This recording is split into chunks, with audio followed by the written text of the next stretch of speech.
चलिए तो अभी हम डिस्कस करना शुरू करते हैं our concept with respect to cash settled employee share based plans. मैंने एम्प्लॉय को कहा कि एम्प्लॉय अच्छे से काम कर, शेयर की प्राइस बढ़ेगी तो तुझे भी फायदा होगा, क्योंकि मैं तुझे क्या देने वाला हूं, शेयर्स आज की प्राइस पे आने वाले डेट पे। तो अगर आने वाले डेट में प्राइस बढ़ी तो तेरा भी फायदा है, क्योंकि तुझे शेयर मिलने हैं सस्ते में। एम्प्लॉय बोलेगा यार शेयर खरीदने के लिए थोड़े पैसे देना पड़ेंगे, पैसे कहां से लाऊंगा, मेरे पास इतने होते हैं तो मैं कंपनी नहीं बना लेता। नंबर 2, कंपनी बोलेगी यार मेरा बेवजह इक्विटी डाइल्यूट होगा, मुझे एम्प्लॉय को मोटिवेट करना है कि वो अच्छा काम करे ताकि शेयर की प्राइस बढ़े, क्योंकि सीधा सा फंडा है, if you make everybody a partner in your company's growth, everybody will be working for the company's growth. But I don't want to dilute my equity, तो मैं क्या करूं? एक सिंपल सी स्कीम निकाल लीजिए। आप इतना कह दीजिए एम्प्लॉय कि तू 3 साल काम कर, तुझे आज शेयर में देता हूं 50 रुपए की एक्सरसाइज प्राइस पे, आज मार्केट वैल्यू भी लेट्स से 50 है, 3 साल बाद जितनी मार्केट प्राइस और 50 रुपए का डिफरेंस होगा, I am going to pay you that much amount as bonus in cash. तो ये क्या कहलाएगी?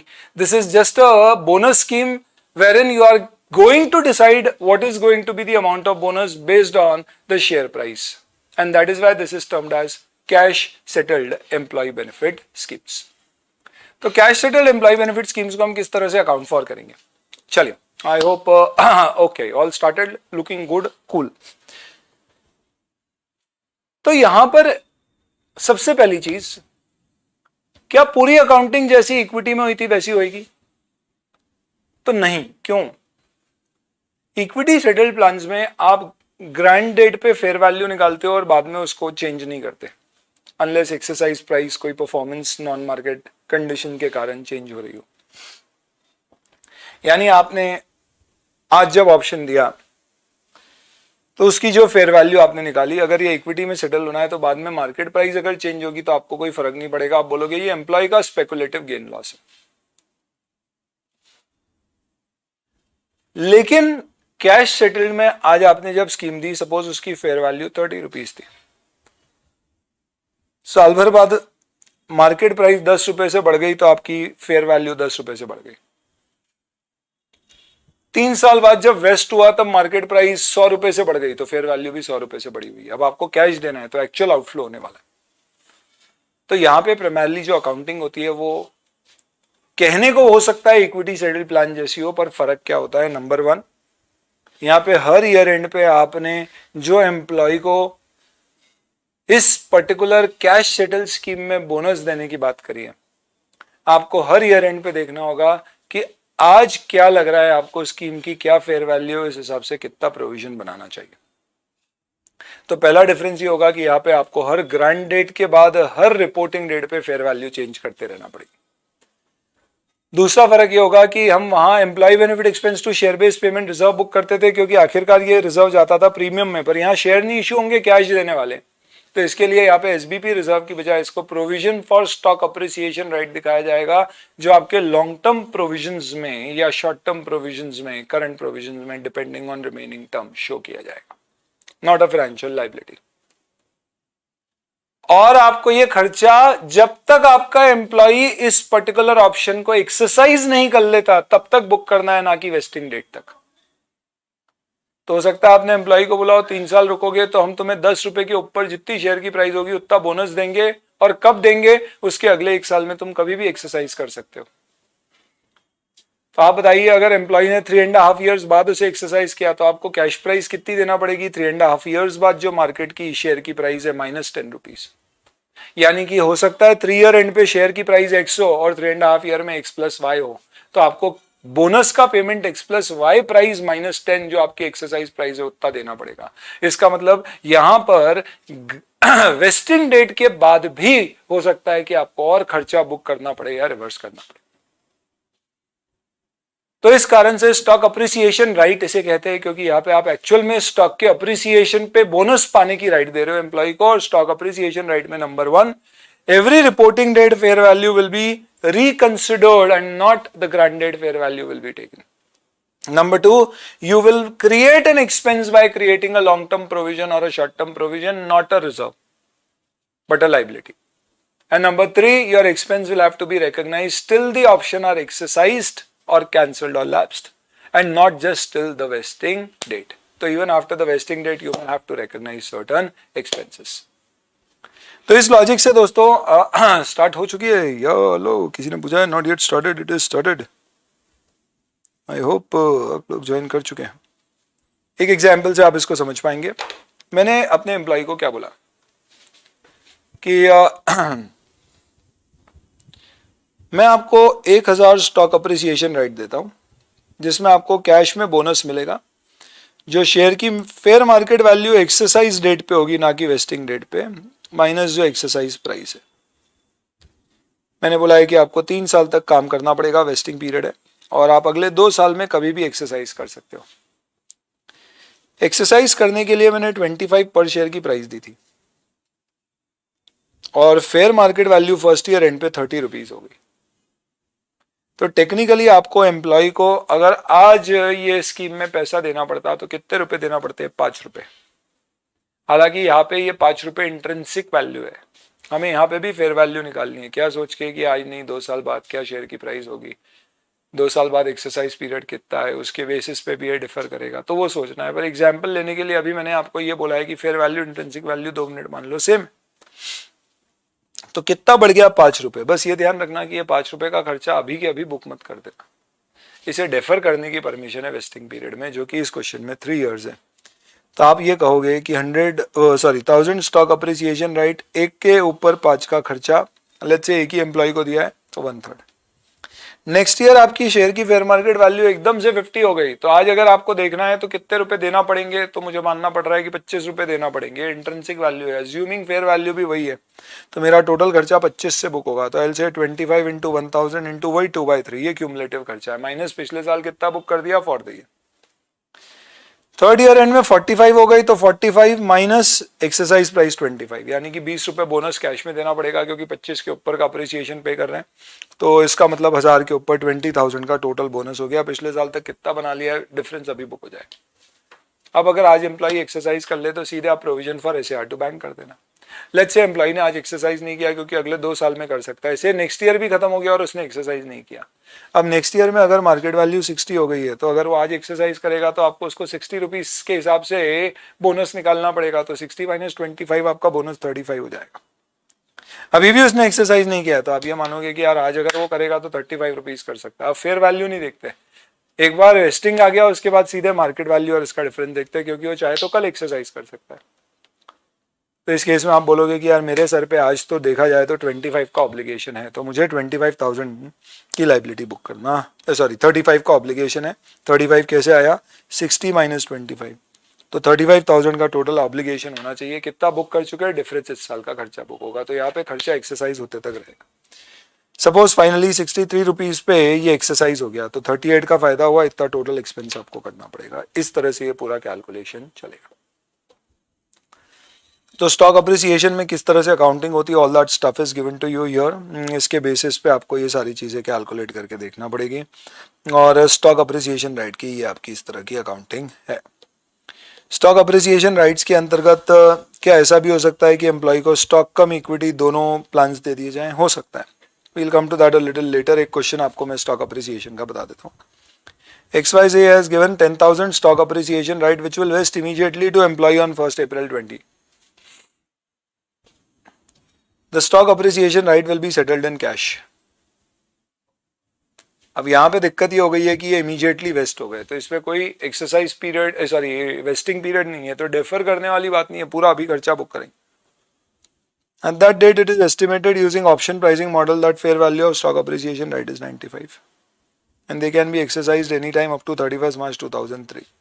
3 साल में आप इसे एक्सरसाइज कर सकते हो. At the end of the period on 31st March, it is expected 95% of total enterprise will exercise the option, then 92%, और finally 89% will only be able to exercise. और आपको फेयर वैल्यू दी हुई है. तब आप क्या करोगे? तो देखो 10,000 स्टॉक अप्रिसिएशन राइट आपने दिए, और आपको लग रहा है कि आपके टोटल में से 95% एम्प्लॉइज इसे एक्सरसाइज करेंगे. तो आप सिंपली क्या बोलोगे? शुरू में आपकी फेयर वैल्यू कितनी थी? 95. क्योंकि ये इमीडिएटली वेस्ट हो गए तो आज ही खर्चा बुक करना है. यहाँ पे अज्यूम कर रहे हैं 100% एक्सरसाइज करेंगे, तो आपका 10,000 स्टॉक ऑप्शन पे 95 के हिसाब से 9,50,000 रुपये का खर्चा हो गया। फिर ये 112 बढ़ गया, अब आपको 95% लग रहा है ये खर्चा, तो ये डिफरेंस आप खर्चा बुक करते जाओगे, provision for stock appreciation right में आते जाएगा। तो इसमें आपको वेस्टिंग पीरियड नहीं मिल रहा है, तो ये क्वेश्चन थोड़ा सा आपको दिखने में आसान और सामान्य लगेगा। एक वेस्टिंग पीरियड वाला करा देता हूँ।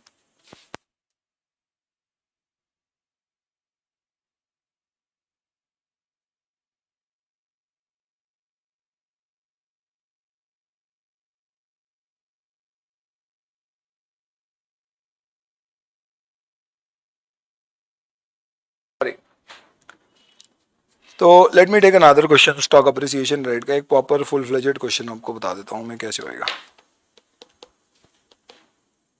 चलिए ये वाला देखते हैं। क्वेश्चन में कहा है 1 जनवरी 2009 300 स्टॉक अप्रिसिएशन राइट 500 एम्प्लॉय को दिए, where we will pay cash equal to intrinsic value of stock appreciation right on the exercise date. बिल्कुल सही बात है, जिस दिन आप एक्सरसाइज करोगे उस दिन जो आपका इंट्रिंसिक वैल्यू है उसके बेसिस पे आपको पेमेंट किया जाएगा। वेस्टिंग पीरियड 3 साल है, तो यहां पे अब अपने को टाइम वेट देना पड़ेंगे 1/2, 2/3, 3/3 ऐसा हर साल। क्यों? क्योंकि पिछले क्वेश्चन पे क्या था, वेस्ट हो चुका था तो डेफर भी कर सकते थे, यहाँ पे वेस्ट ही हुआ है तो डेफर होगा। अगले 2 साल तक एक्सरसाइज हो सकता है, तो 5 साल तक खर्चा बुक हो सकता है। टोटल कॉन्ट्रैक्चुअल लाइफ इस कारण से 5 साल है।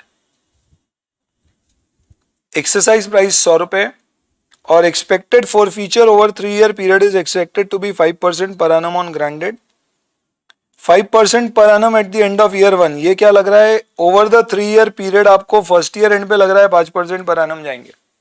आप बोलोगे 3 साल के पीरियड का दिया हुआ है तो एक्चुअल रिटायरल इग्नोर करूंगा। 10% per annum at the end of year 2 over the 3 year period, तो आप मानोगे कि ओवर द 3 ईयर पीरियड इतने लोग छोड़ के जाएंगे तो वेस्ट नहीं होगा, तो उसके हिसाब से आप 0.9 टू द पावर 3 करके निकालो। फिर ये बोलते हैं actual forfeiture turn out to be 6% during year 1। ये मेरे लिए ट्रिन हो जाएगा, मुझे इससे कोई मतलब नहीं होगा, फॉर द सिंपल रीजन कि आपको ओवर द 3 ईयर पीरियड का हर केस में प्रोविजन दिया गया है, तो ये नहीं बोला है रिमेनिंग पीरियड में क्या लग रहा है।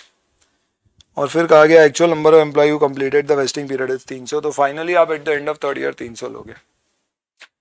इसके बाद बोला है immediately at the end of year 3 120 employee ने एक्सरसाइज कर ली अपनी राइट्स, तो 300 में से 120 का आप प्रोविजन फॉर एसआर पे कर दोगे तो बचेगा 180 का। अब इसमें क्या होगा, ध्यान से सुनना। 3 साल तक कैसे खर्चा बुक होगा और 3 साल बाद कैसे बुक होगा, इसमें डिफरेंस आएगा। और कॉन्सेप्चुअली आप इसको अच्छे से समझ लो, इसके लिए ये क्वेश्चन से चाहें तो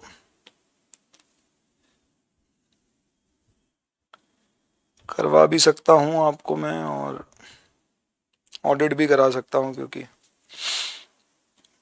बोर्ड नोट्स में मिल जाएगा आपको, करा देता हूं। चलो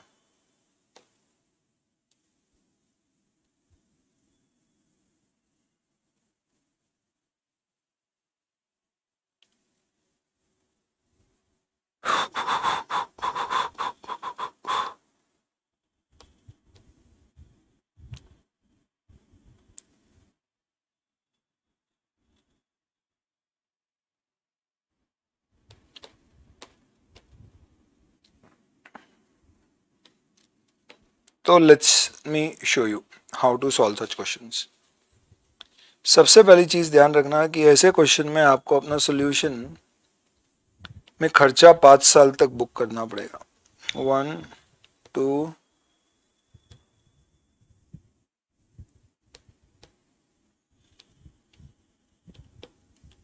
3 4 और 5, और वेस्टिंग के बाद पॉसिबली आपको 2 कॉलम भी लगेंगे। सबसे पहले देखिए आप, मैं आपको पहले 3 साल की कहानी समझाता हूं।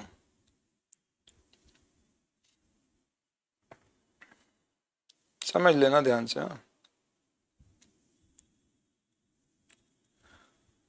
क्वेश्चन में आपने स्टॉक अप्रिसिएशन राइट कितनी दी है, तो number of stock appreciation right पर एम्प्लॉय इज 300। कितने एम्प्लॉय को दिए, 500 एम्प्लॉय, तो एक्सपेक्टेड या वेस्टिंग पीरियड पहले लिख लेता हूं, फिक्स है 3 साल है। Expected employee to complete vesting period year, first year में आपको लग रहा था 5% पर एनम है और टोटल एम्प्लॉई आपके 500 है, तो 500 into 0.95 to the power 3, irrespective of first year में कितने छोड़ के गए। सेकेंड ईयर में आपको लग रहा था 10% per annum over the period of 3 years retire होंगे, तो इररिस्पेक्टिव ऑफ एक्चुअल रिटायरल आप ये लोगे।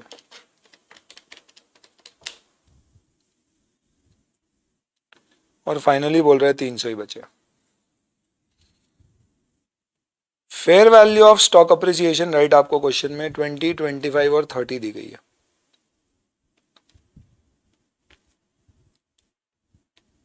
अब थर्ड ईयर में प्रॉब्लम यह है कि थर्ड ईयर में कुछ लोगों ने ऑप्शन वेस्ट करके एक्सरसाइज किया और कुछ ने नहीं किए। तो ऐसी सिचुएशन में जिन लोगों ने एक्सरसाइज कर लिया उनको मैंने पैसे कितने दिए होंगे, तो मैंने उनको 22 रुपीज कैश दे दी।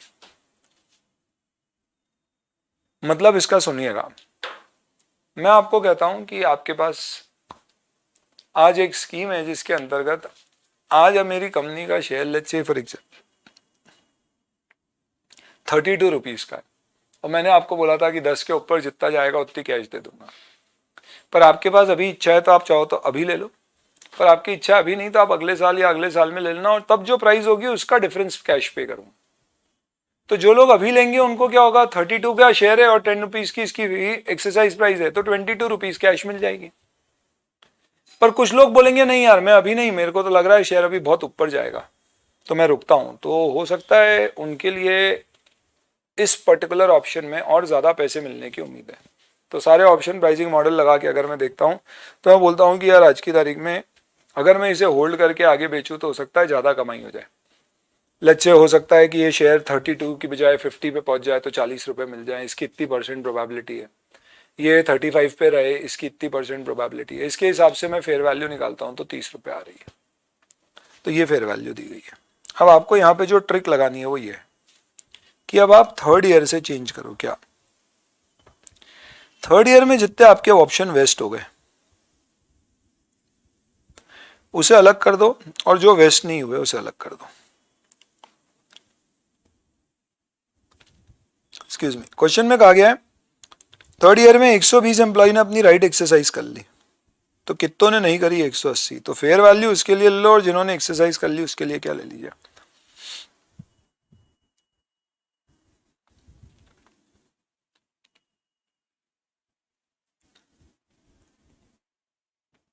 तीन सौ में कंफ्यूजन हो गया। 180 एम्प्लॉय और 120 एम्प्लॉय, इतना आपको पेमेंट करना है, कैश पेमेंट है। कभी थर्ड ईयर में, और इतने का आपको प्रोविजन बना के रखना है क्योंकि इसको अभी पे नहीं किया है। अब इससे अपन क्वेश्चन को सॉल्व करेंगे। ये इसकी ट्रिक है छोटी सी, जिससे आप एक ही टेबल में बढ़िया बिंदास आराम से क्वेश्चन सॉल्व कर पाओगे। तो अब मेरा प्रोविजन फॉर एसआर कितना होना चाहिए, 300 अप्रिसिएशन राइट, 429 एम्प्लॉइज एक्सपेक्टेड, 20 की फेयर वैल्यू इंटू 1/3। ये मेरा क्यूमुलेटिव प्रोविजन फर्स्ट ईयर का। 300, 365, 25, 2/3, ये मेरा क्यूमुलेटिव प्रोविजन सेकेंड ईयर का।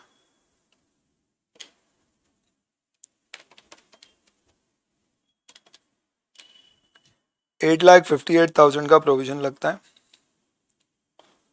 ओपनिंग प्रोविजन मेरा नील था, तो मेरा employee benefit expense current year का हो जाएगा 8,58,000।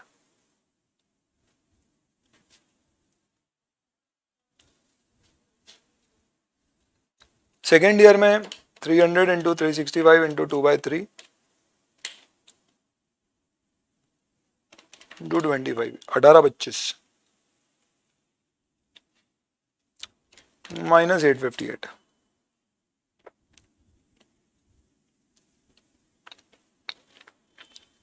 $967 का खर्चा। थर्ड ईयर में ये 180 एम्प्लॉय की स्टॉक अप्रिसिएशन राइट, 300 राइट्स पे 30 रुपए से खर्चा बुक करना है। 3 साल पूरे हो गए। 16,20,000 का यहाँ पे खर्चा है।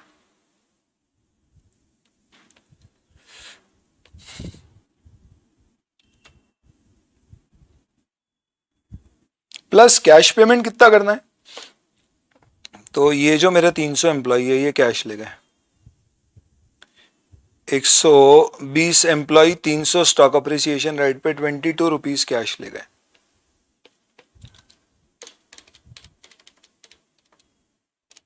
$7,92,000। हेलो, तो इंट्रिंसिक वैल्यू से मैंने पेमेंट कर दिया क्योंकि ये आज की एक्चुअल डिफरेंस है शेयर की मार्केट वैल्यू और एक्सरसाइज प्राइस का, पेमेंट इससे होगा, पर फेयर वैल्यू से प्रोविजन बनेगा।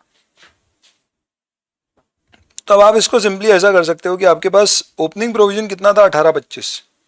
अब आपको चाहिए तो आप ऐसा कर लो कि ये 18,25,000 में 792 पे कर दिया और बचा हुआ अपने पास प्रोविजन बचा है, पर अपने को 16-20 चाहिए, तो वैसे दिखा दो, या आप ये दिखा दो कि भाई इन दोनों को टोटल लगा लेता हूँ अगर मैं, तो कितना आ जाता है, तो दिस कम टू 2412 और मेरे पास प्रोविजन है 18,25,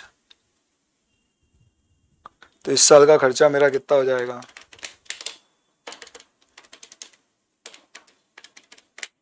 5,87,000 इस साल का खर्चा है। ऐसे नहीं समझ में आया तो आप ये समझ लो कि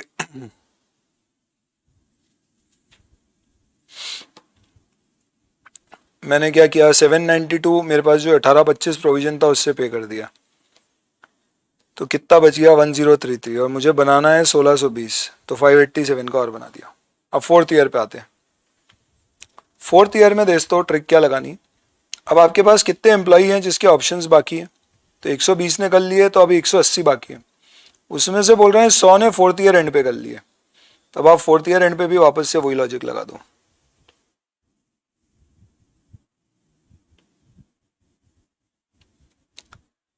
क्या प्रोविजन फॉर एसएआर कितने एम्प्लॉय पे बनाना है, तो 100 ने एक्सरसाइज कर लिया, तो ये 80 पे बनाना है और 100 पे पेमेंट कर दो। 300 वेस्टिंग तो हो ही चुका है, लिख के मतलब नहीं है। अब फेयर वैल्यू कितनी दी हुई है, 35, और आपको इंट्रिंसिक वैल्यू दी हुई है 34, तो पेमेंट 34 से होगा। तो पेमेंट आप कितना कर दो, 300 इंटू 100 एम्प्लॉय 34 से कितने पैसे मुझसे ले जाएंगे, 10,20,000। और प्रोविजन में बनाऊंगा अपने 300 स्टॉक अप्रिसिएशन राइट 80 एम्प्लॉय 35 के रेट से,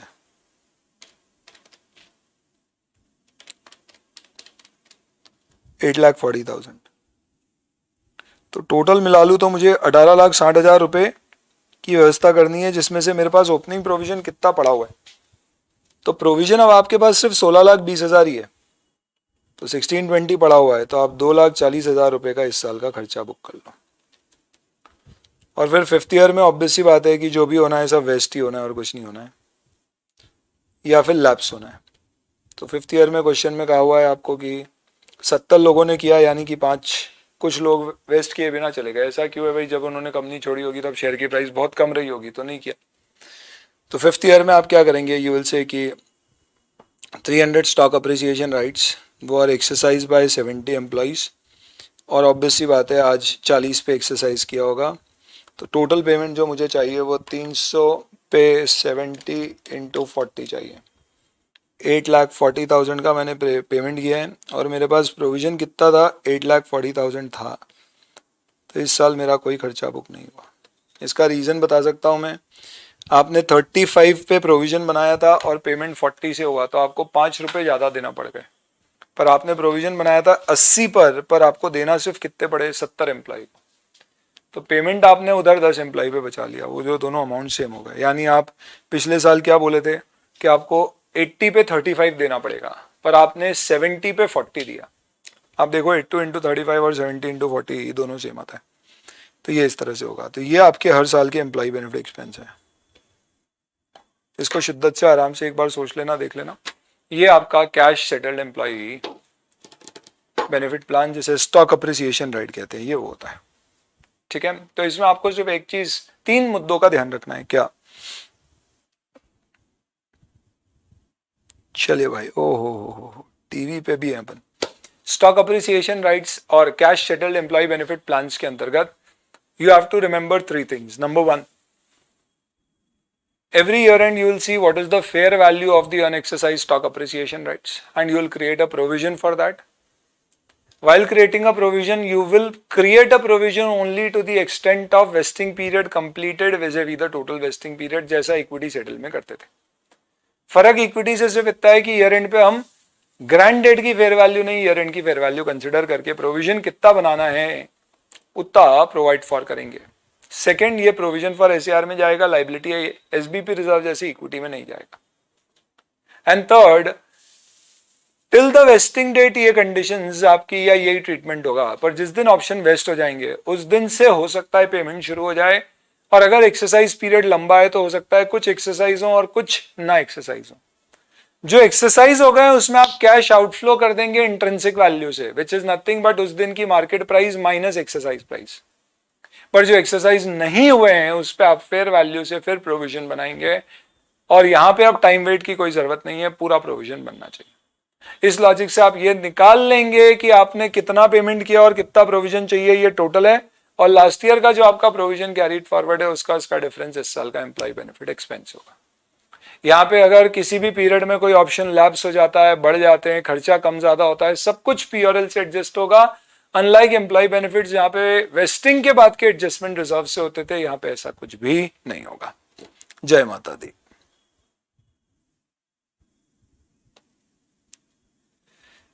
चलिए, ये आपका स्टॉक अप्रिसिएशन राइट हो गया।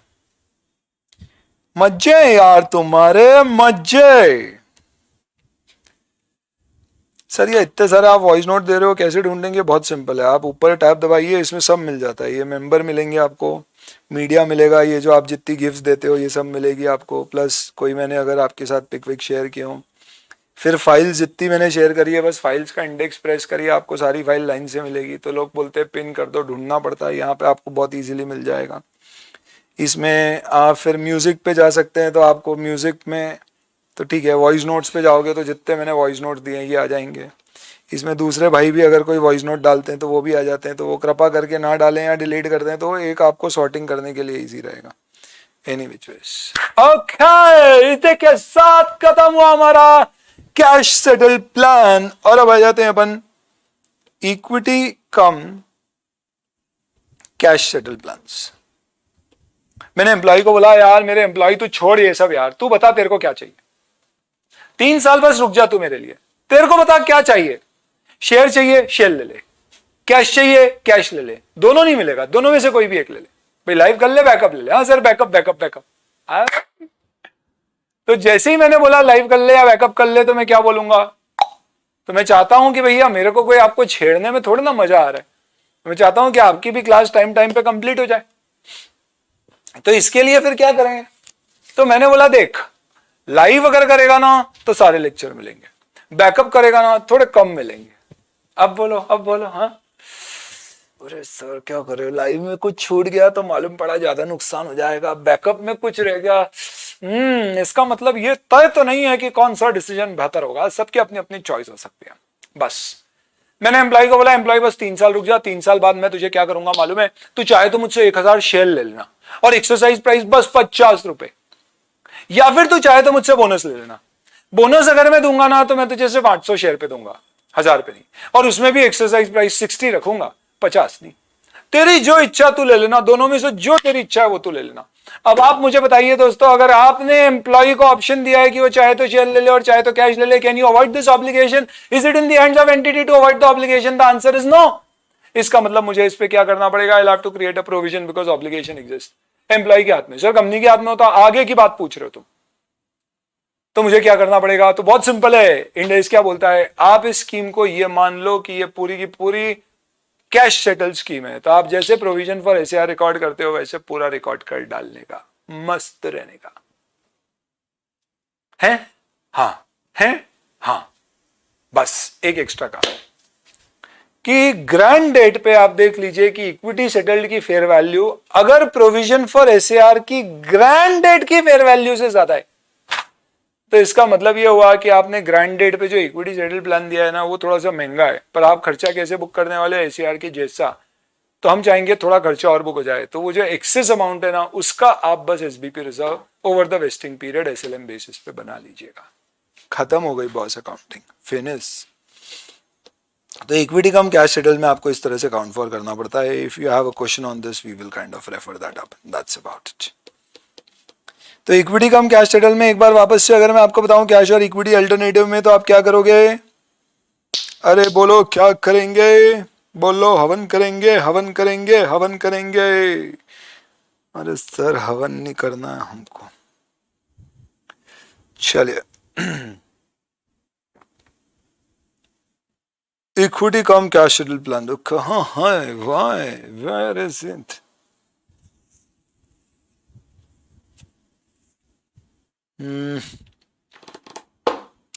Okay, so let's see this.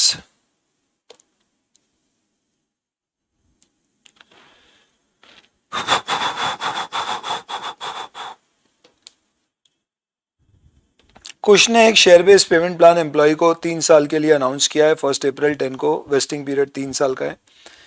इसमें एलिजिबल एम्प्लॉय के पास ऑप्शन है कि वो चाहे तो डिफरेंस बिटवीन एक्सरसाइज प्राइस और market price on vesting date 5000 share पे ले सकता है, या 6000 शेयर एक्सरसाइज प्राइस पे सब्सक्राइब कर सकता है। तो यहाँ पे अगर आप देखोगे तो मैं ब्लू से क्या करता हूँ, प्रोविजन फॉर एसआर मार्क करता हूँ, और येलो से इक्विटी सेटल्ड मार्क करता हूँ। अब इस सिचुएशन में क्या दिया अल्लाह है, आगे बोला है कि जो भी शेयर आप सब्सक्राइब करोगे इसमें 3 साल का लॉक इन होगा और इनकी फेस वैल्यू 10 रुपये होगी। तो ये तो सर येलो वाला हो गया, शेयर का है।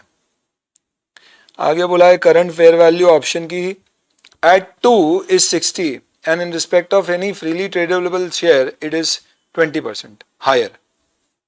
अच्छा, तो जो फेयर वैल्यू अपन ने सेकंड ऑप्शन में जो दी है यानी इक्विटी सेटल की 60 है, पर अगर मैं ऐसे देखूं तो 20% ज़्यादा यानी 72 है।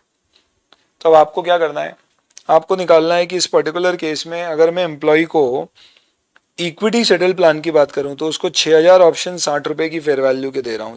तो ये हो गया आपका 6000 ऑप्शन 60 रुपये की फेयर वैल्यू 3,60,000। पर अगर मैं उसको स्टॉक अप्रिसिएशन राइट दे रहा हूं तो I am giving it at 5000 और उसकी फेयर वैल्यू 72 है, तो यानी 5000 इंटू 72। ग्रैंड डेट पे इस क्वेश्चन में दोनों 3,60,000 आ रहा है, तो आपको कोई एक्स्ट्रा खर्चा बुक नहीं करना है। Suppose for example equity settle 3,70,000 आता, तो 10,000 का एक्सेस 3 साल के वेस्टिंग पीरियड में इक्वली 3333 करके आप बुक कर देते, खत्म, और कुछ नहीं होता। अब आगे इसकी पूरी अकाउंटिंग एसएआर जैसी होगी। तो आगे बोला गया है fair value of option not subject to lock in restriction, यानी कि स्टॉक अप्रिसिएशन राइट हर साल बढ़ रही है पिछली वैल्यू से इस परसेंट से। तो आपकी 72 से फेयर वैल्यू 6% बढ़ गई, तो 72 प्लस 6% कितना हो गया? 76.32। तो आपने बोला वाओ 76.32 स्टॉक अप्रिसिएशन रेट की फेयर वैल्यू। कितने अपन ने दिए हैं सर? 5000 दिए। यहाँ नंबर ऑफ एम्प्लॉय वाला कुछ भी नहीं है, वेस्टिंग पीरियड 3 साल है, खर्चा 5000 इंटू 76.32 अपॉन 1.32, इतने का प्रोविजन फॉर एसआर बन जाएगा। नेक्स्ट ईयर चलो इसको अपन लाइट ब्लू कर लेते हैं। नेक्स्ट ईयर ये हुआ, ये 10% से और बढ़ गई, तो 76.32 पे 10% और जोड़ दीजिए आप, तो ये फेयर वैल्यू जैसी दी है क्वेश्चन में वही लेंगे, 83.95 हो गई, तो 83.96। ये 5000 है, 3 साल, इतना प्रोविजन 2/3 के हिसाब से बनना था, इतना बना चुके हैं, इतना और बना दो। बाकी मुझे कोई मतलब ही नहीं है किससे, हिसाब की कोई अकाउंटिंग ही नहीं। और लेट्स से फाइनली मैं डार्क ब्लू पे आ जाता हूँ, और ये 15 हो गई, तो मैं 15 के हिसाब से इस पे क्या करूँगा, 15% बढ़ गई, तो ये 15% बढ़ के 96.55 आ रही है, इंटू 5000 पे पूरा बुक कर देंगे, इस साल का खर्चा आ गया। अब आपको बोला है कि आप ये सारे अकाउंट बना दीजिए। अब इस केस में सपोज आपसे ये पूछा जाए कि आखिरी में क्या हुआ, बंदे ने क्या किया, कैश ले ली, तो क्या करोगे? तो देखो अगर कैश ली है तो कितनी ली होगी, अज्यूमिंग कि जो आपने प्रोविजन बनाया है फेयर वैल्यू के अनुसार 96.55 इतनी कैश ली है, तो इतने का प्रोविजन फॉर एसआर है, तो सिंपल हो जाएगा provision for SR to bank, खत्म। और अगर आपने लेट्स से फॉर एग्जांपल शुरू में इक्विटी सेटल प्लान में 10,000 रुपए ज्यादा था, तो आपने 10,000 का एसबीपी रिजर्व इकट्ठा किया होगा, आप मान लेना वो ऑप्शन लैप्स हो गए, तो एसबीपी रिजर्व टू रिजर्व डाल देना, क्योंकि लैप्स होने का हमेशा एडजस्टमेंट रिजर्व से होता है। लॉजिक एक ही है, हर जगह जो चलेगा, लॉजिक याद रहेगा तो हर जगह पढ़ना नहीं पड़ेगा, सिर्फ एक बार एप्लीकेशन देखना पड़ेगी। ऐसे याद रखोगे तो भूल जाओगे, एग्जाम में याद नहीं रहेगा। तो लॉजिक क्या है कि भैया कभी भी अगर आपका ऑप्शन वेस्ट होने के बाद लैप्स हो जाता है तो अपन उसको रिजर्व में डालते हैं, तो वो रिजर्व में डाल देते हैं। अब सपोज फॉर एग्जाम्पल सर उसने ईसॉप ले लिए तो फिर उस केस में इंडेस बोलता है कि अगर उसने शेयर ले लिए तो आपने जितना प्रोविजन फॉर एसआर बनाया पूरा उठा के एसबीपी रिजर्व में डाल दो, और ऑलरेडी कोई एसबीपी रिजर्व है तो वो भी उठा लो, और वो पूरा उठा के आप फिर किस में डाल दीजिएगा, सिक्योरिटी, प्रीमियम और कैपिटल। यानी ultimately at the and if cash is being paid तो आप एसबीपी रिजर्व को रिजर्व में डालोगे, शेयर्स आर बीइंग गिवन तो आप प्रोविजन फॉर एसआर को क्लासिफाई करोगे to SBP reserve, and from SBP reserve it will go to premium and capital. खत्म। तो ये आपका किसका डिस्कशन हो जाता है, कैश और इक्विटी सेटल प्लान्स का। और ये सब करने के बाद अब आप दोस्तों किसका डिस्कशन पूरा हो गया एक तरह से आपका, तो you have completed your discussion with respect to employee को जो जो हम पेमेंट्स करेंगे वो सारे हमारे कवर हो गए। सर सबसे ज़्यादा मेहनत तो हमको ईसॉप में ही लगी क्योंकि उसमें बहुत सारी कंडीशंस थी, मॉडिफिकेशन थे, वो सब डिस्कस किया। तो सर क्या ये कंडीशन मॉडिफिकेशन कैश सेटल्ड और दूसरे प्लान में नहीं हो सकती है? हो सकती है, रेयर पॉसिबिलिटी है, स्पेशल केस है, आखिरी में डिस्कस करेंगे। ये इक्विटी सेटल्ड हो गया, ये कैश सेटल्ड हो गया, ये इक्विटी कम कैश ऑल्टरनेटिव हो गया, जिसको अपन बोलते हैं कि you have an option either to take cash और टू टेक इक्विटी शेयर्स। इसके अलावा स्टैंडर्ड क्या कहता है कि अगर आपने कोई गुड्स और सर्विसेज खरीदे इक्विटी शेयर इशू करके, तो वहां पर जो गुड्स और सर्विस की फेयर वैल्यू है आप मानोगे उतने के शेयर इशू है, इररिस्पेक्टिव ऑफ शेयर की fair value, unless goods and service की फेयर वैल्यू अवेलेबल नहीं है। खत्म है, खत्म मतलब खत्म।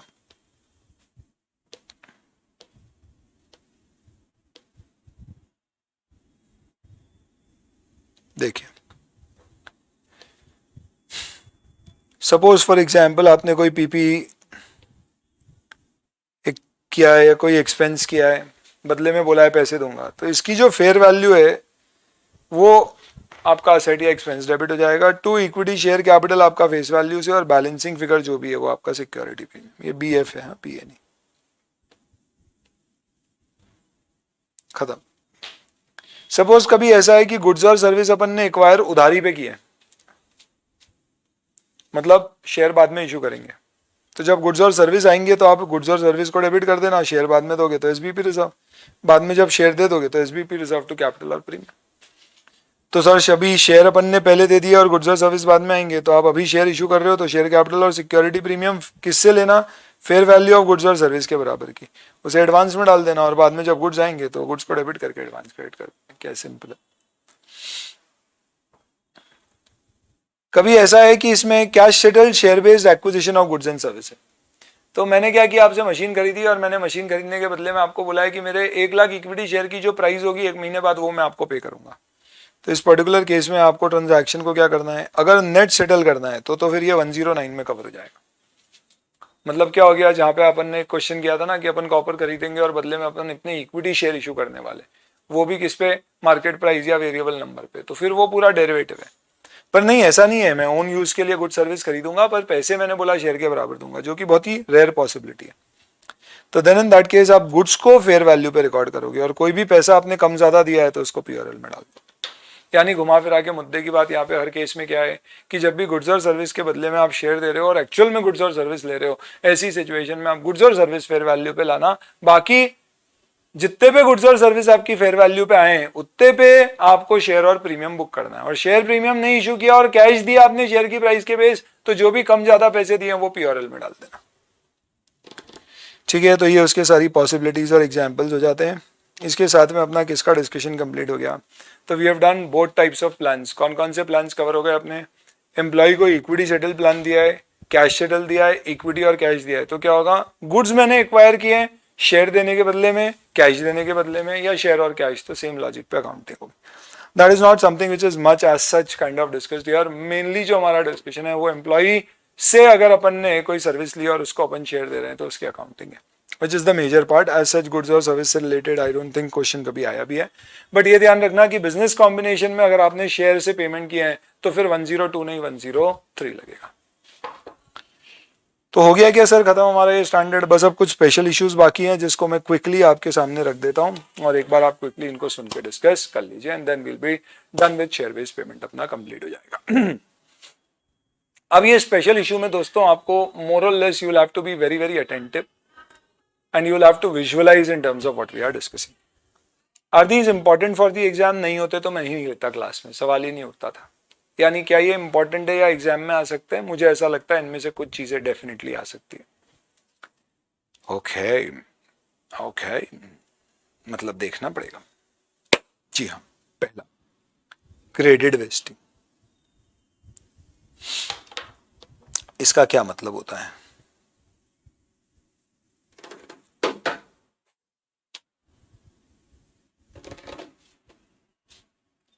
चलिए थोड़ी मेंटल एक्सरसाइज करवाता हूं आपसे।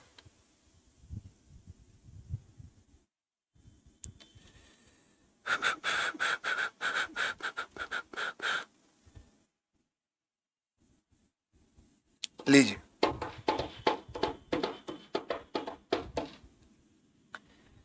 मैंने एक एम्प्लॉय को बोला equity settled plan where he'll get 3 equity shares for staying for 3 years at the rate of 1 share every year. Fair value of option to give share after 1 year is 50, 2 year is 55 and 3 year is 66. Find employee benefit expense for year 1. If employee is expected to stay for 3 years. बहुत ध्यान से समझना question क्या है। Graded wasting के अंतर्गत मैं employ को एक स्कीम देता हूं जो होती है से 3 साल 5 साल, पर उसमें ऐसा नहीं बोलता 3 साल पूरे होने पे सारे शेयर मिलेंगे। मैं उसे बोलता हूं हर साल पूरा होने पे कुछ कुछ शेयर देते जाएंगे। यानी बोलने के लिए मैं ऐसा बोल सकता हूं कि 3 साल रुकोगे तो 3 शेयर मिलेंगे, एक पहले साल, एक दूसरे साल, एक तीसरे साल। या मैं ऐसा भी कह सकता हूं कि मैं आपको 3 स्कीम आज ही दे रहा हूं, 1 साल रुकने पे 1 शेयर की, 2 साल रुकने पे 1 और शेयर, 3 साल रुकने पे 1 और शेयर। अच्छा, 1 साल रुक के जो 1 शेयर ले जाओगे उसकी आज की फेयर वैल्यू मेरी 50 आती है। 2 साल रुक के आप 1 शेयर ले जाओगे उसकी फेयर वैल्यू 55 है, और 3 साल रुक के 1 शेयर ले जाओगे उसकी 66 है। तो मेरा क्वेश्चन है कि पहले साल का खर्चा कितना होगा? अगर एम्प्लॉय पहले साल स्टे किया है और मुझे लग रहा है कि वो 3 साल पूरे स्टे करेगा, तो सीधी सी बात है, पहले साल स्टे किया है तो पहले साल वाला खर्चा बुक हो जाएगा 50 का। दूसरा लॉजिक है 50 क्यों? 50 बुक होगा plus 55 divided by 2 plus 66 divide by 3। तीसरा लॉजिक है भाई टोटल खर्चा तीनों में 50 प्लस 55 प्लस 66 डिवाइड बाई 3। कितना बुक करें? ट्राई करिए। ग्रेडेड वेस्टिंग, इसका भी क्वेश्चन है आपके पास।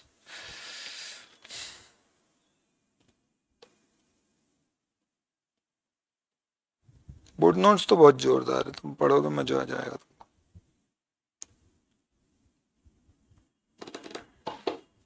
चलिए, तो आंसर इसमें क्या होगा? पहले साल आपको ये खर्चा बुक करना पड़ेगा। Very good good. इंडेस कहता है कि it will be treated as 3 different schemes.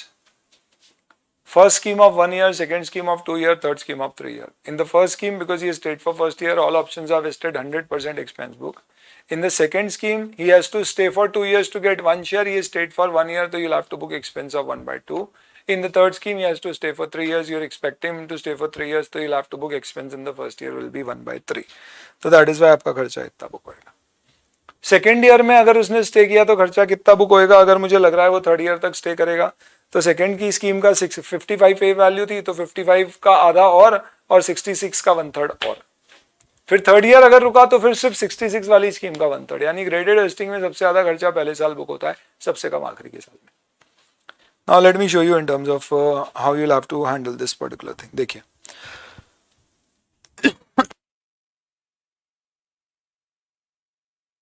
इतना इम्पोर्टेंट नहीं एग्जाम पॉइंट ऑफ व्यू से. एच लिमिटेड ने 300 ऑप्शन अपने 500 एम्प्लॉय को दिए. 30% ऑप्शन वेस्ट करेंगे फर्स्ट ईयर में, यानी कितने ऑप्शन? 90. तो 90 option are vesting at the end of first year. तो ये ईयर 1 है. 30% वेस्ट करेंगे सेकेंड ईयर पे, इसका मतलब another 90 in the second year. तो ये सेकेंड ईयर की स्कीम हो गई. और 40% आउट ऑफ 300 ऑप्शन 120 3 साल के हैं. तो थर्ड ईयर की स्कीम में टोटल 120 ऑप्शन हो गए. Conditional upon employee remaining in service till respective option vest. Exercise period is 3 year from the vesting date. तो वेस्टिंग जब भी होगी उससे 3 साल है, आप कभी भी एक्सरसाइज कर लो. Fair value of option on 1/1/2009 based on expected life is 30 40 50. यानी जो 1 साल वाला ऑप्शन है उसकी लाइफ फेयर वैल्यू 30 है, 2 साल वाले की 40 है और 3 साल वाले की 50 है. एक्सरसाइज प्राइस से कोई मतलब नहीं हो, जर्नल एंट्री काम करना है कि मार्केट प्राइस से कोई मतलब नहीं है. Expected for feature 5% per annum on grand date है, 5% per annum at end of year 1 है, 10% per annum at end of year 2 है. क्वेश्चन में कहा गया actual forfeiture turn out to be 6% per annum at the end of year 1 and 9% per annum at the end of year 2. अब इस particular question में आप देखेंगे तो क्या लग रहा है आपको? क्या ये expected forfeiture over the entire award दिए हुए हैं? तो ऐसा अपने को कहीं लिखना पड़ेगा, तो उसके बेसिस पे सोल्यूशन अलग होगा क्योंकि क्लैरिफाई नहीं किया गया. तो अब यहाँ पे लिख लीजिए कि expected forfeiture turn out to be 6% per annum at end of year 1. ना नहीं, एक्चुअल नहीं, सॉरी, एक्सपेक्टेड पढ़ रहा था मैं. Expected for feature is 5% per annum year 1 के एंड पे और 10% पर एनम ईयर 2 के एंड पे.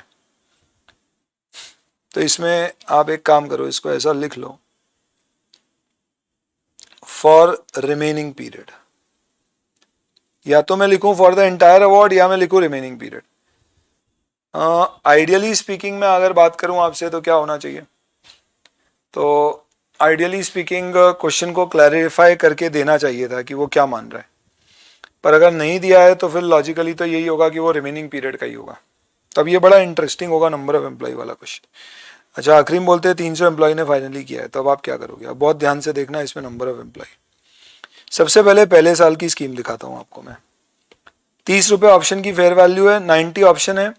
कितने एम्प्लॉय आपके फर्स्ट ईयर एंड पे है? तो वो तो एक्चुअल ही ले लो आप.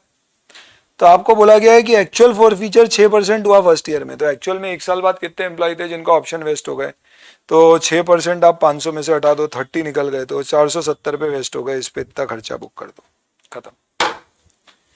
पर पहले साल में दूसरी स्कीम भी तो शुरू हो चुकी है, तो उसका भी खर्चा बुक होएगा आधा. पर अब उसमें मुझे लेना है कि कितने एम्प्लॉय मुझे लग रहा है सेकेंड ईयर एंड तक रहेंगे. तब यहाँ पे देखिए, फर्स्ट ईयर में कितने एम्प्लॉय छोड़ गए? 6%. तो कितने बचे? 470. और expected retiral over the next period कितना है? तो ये बोल रहे हैं भैया नेक्स्ट पीरियड में लग रहा है कि 5% छोड़ के जाएंगे रिमेनिंग पीरियड में. तो यहाँ पे मैंने क्या बोला है, आप एक्सपेक्टेड रिटायरल ये मत मानो ओवर द एंटायर अवार्ड है. आपको 5% eight the end of year 1 दिया है, तो ये अगले साल होगा है. तो इसका मतलब इस स्कीम में आप बोलोगे कि सेकेंड ईयर एंड में कितने एम्प्लॉय रहने की उम्मीद है? 470 में से 5% और जाएंगे, तो इतने बचने की उम्मीद है. तो इस पे आप 1/2 करके खर्चा बुक कर दोगे. पर तीसरी स्कीम भी तो चालू हो गई है. तो तीसरी स्कीम में आपके ऑप्शन कितने हैं? 120, फेयर वैल्यू 50. पहले साल कितने एम्प्लॉय छोड़ के चले गए? 30. बचे कितने? 470. और आपको क्या लग रहा है आगे कितने छोड़ के जाएंगे? तो ये बोल रहे हैं फर्स्ट ईयर एंड पे तो लग रहा है 5% पर एनम छोड़ के जाएंगे. तो इसका मतलब 2 साल में मेरे 5% और छोड़ के जाएंगे, जितने आज हैं उसके अबाव.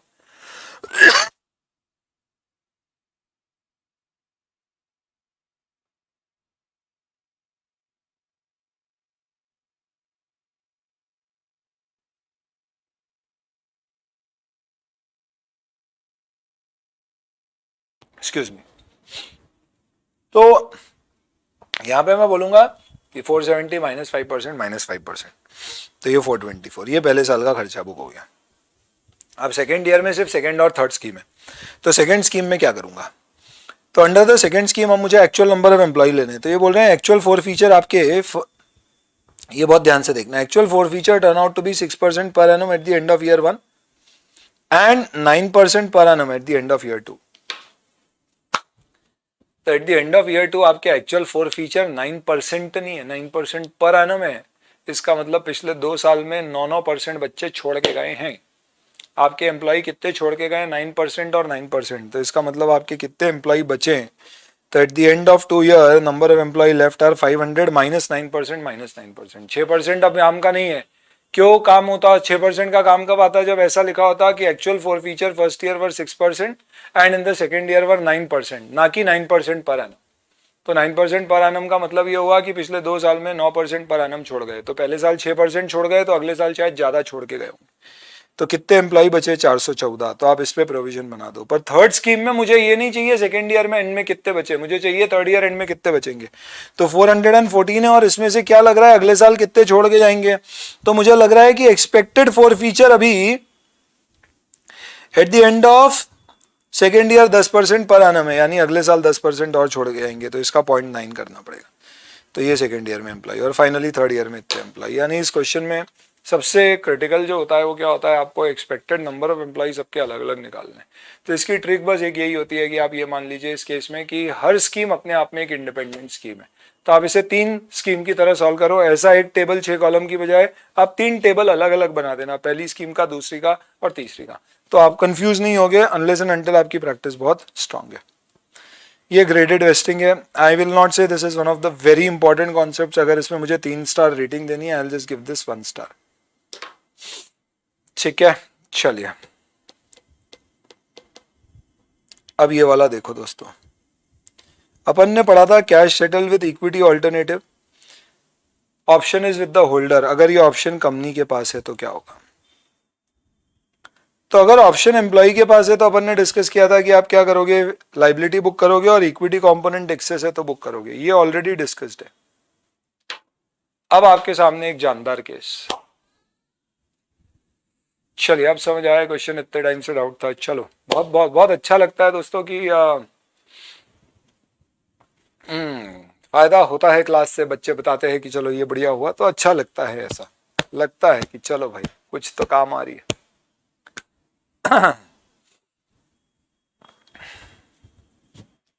तो दोस्तों कल के हमारे क्लास का टॉपिक क्या होगा? कल से इंडेज स्टार्ट हो जाएंगे अपन। 16 पीपी इंटेंजिबल एसेट्स वो वाले स्टैंडर्ड लेंगे। तो जिनके पास ड्रोन चार्ट है वो रखना रेडी। चलिए अब ये देखो क्या है। अब मैं कुछ आपको ज्ञान दे रहा था। क्या ये जो अपन स्पेशल केस पढ़ रहे हैं ना दोस्तों, आप ये समझ लो कि ए ये सब इंडेस में है, बी आईसीआई के मॉड्यूल में शुरू में नहीं होते थे। 2021 में जो मॉड्यूल अपडेट हुआ उसमें इनमें से कुछ चीजें ऐड करी है, कुछ अभी भी नहीं है। और सी ये सब स्पेशल है दोस्त। थैंक यू अभिषेक भाई, थैंक यू दिलीप। क्यों स्पेशल है? क्योंकि ऐसा अगर आपने कभी एएस में पढ़ा हो, इंटर में पढ़ा हो, तो वहां पे ये सब चीजें नहीं होती थी इंडेस बहुत डिटेल में। और ये स्पेशल केसेस है, नॉर्मल नहीं है। तो सर आप ये बोलना चाह रहे हो कि बस अपन ही डिस्कस करते हैं और कोई डिस्कस नहीं? अरे बेटा मैंने ऐसा नहीं बोला भाई। अपन ऐसे कभी कंपेयर कहाँ करते हैं? अपनी जीत अपने आप से होनी चाहिए बस। बट हाँ ये बड़े स्पेशल इश्यूज हैं। और मुझे ऐसा लगता है कई जगह तो इंस्टीट्यूट ऐसा करता ही है कि जो चीजें वो कई बार पूछ लेता है और नया ढूंढने जाता है तो पीछे से उठा लेता है कि यार पीछे पीछे का पूछ लो, बच्चे ये कम पढ़ते होंगे। पेपर बनाने वाला कई बार ऐसा लगता है ऐसे ही करता होगा कि कुछ कॉमन क्वेश्चन जो उसको पहले से मालूम है पूछने वो पूछ लेता है, फिर बचे हुए चैप्टर में कहाँ से पूछना है बोले आखिरी का कोई टॉपिक उठा लो उससे पूछ लो। हाँ। तो इसको ध्यान से करना। तो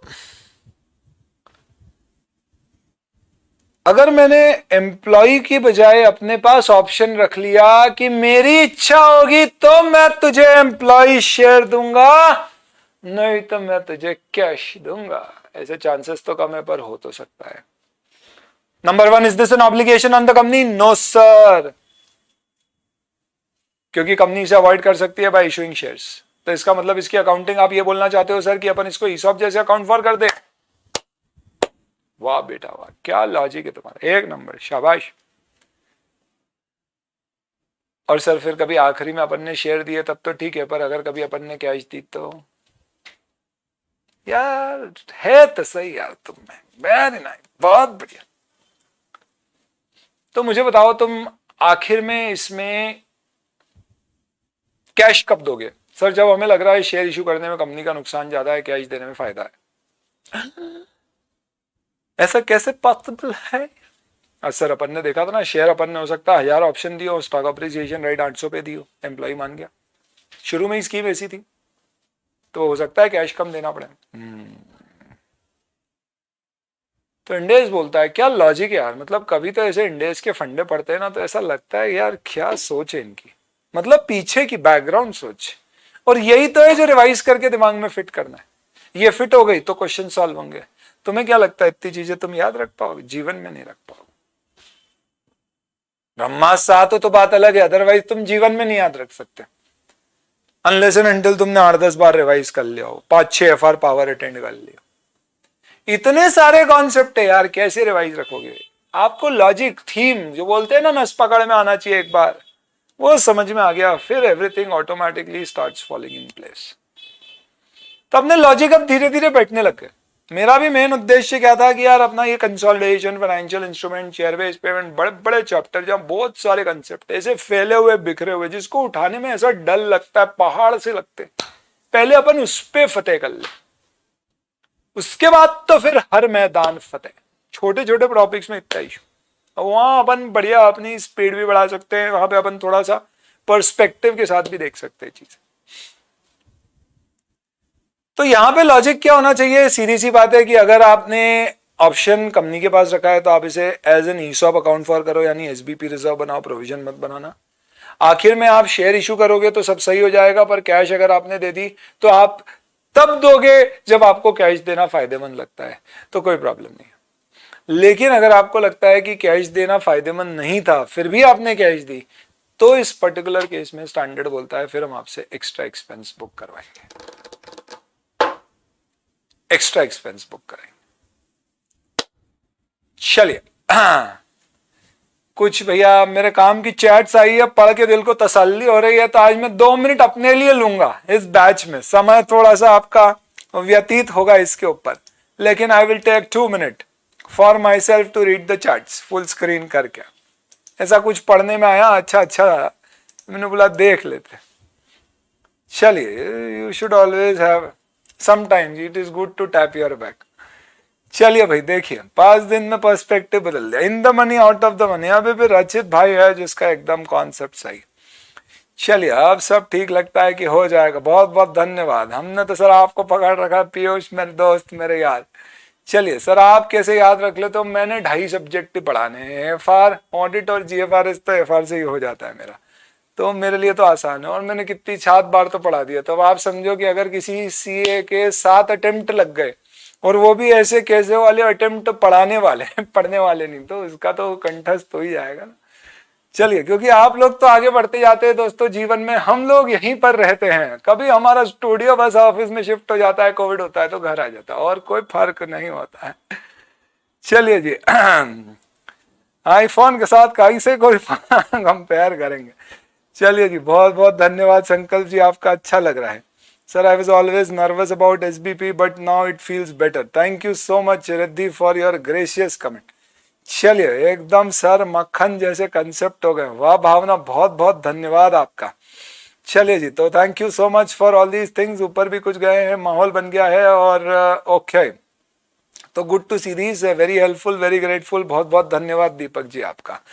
तो अब आ जाते हैं अपन वापस से। ओके हाँ, शिवानी बोल रही है सर ये सब छोड़ो, आप मेरी बात सुनो, पहले 115 और 116 ले लो, फिर ये 16 वाला सब लेंगे, उसके बारे में भी आपको जवाब दे देंगे। शिवानी 116 समझाने के लिए पहले मुझे 16 PP समझाना पड़ेगा, नहीं तो उसके कंसेप्ट वहां पे बिखर जाएंगे। उसके लिए फिर मैं उसके बाद 116 लूंगा, इसलिए मैंने सीक्वेंस में भी वैसा बना रखा है। 115 तो आपका पूरा एक शानदार उसका ये डिवीजन वीडियो यूट्यूब पर है, अपन उसको वहीं से कर लेंगे, क्वेश्चन आंसर अलग से करा दूंगा।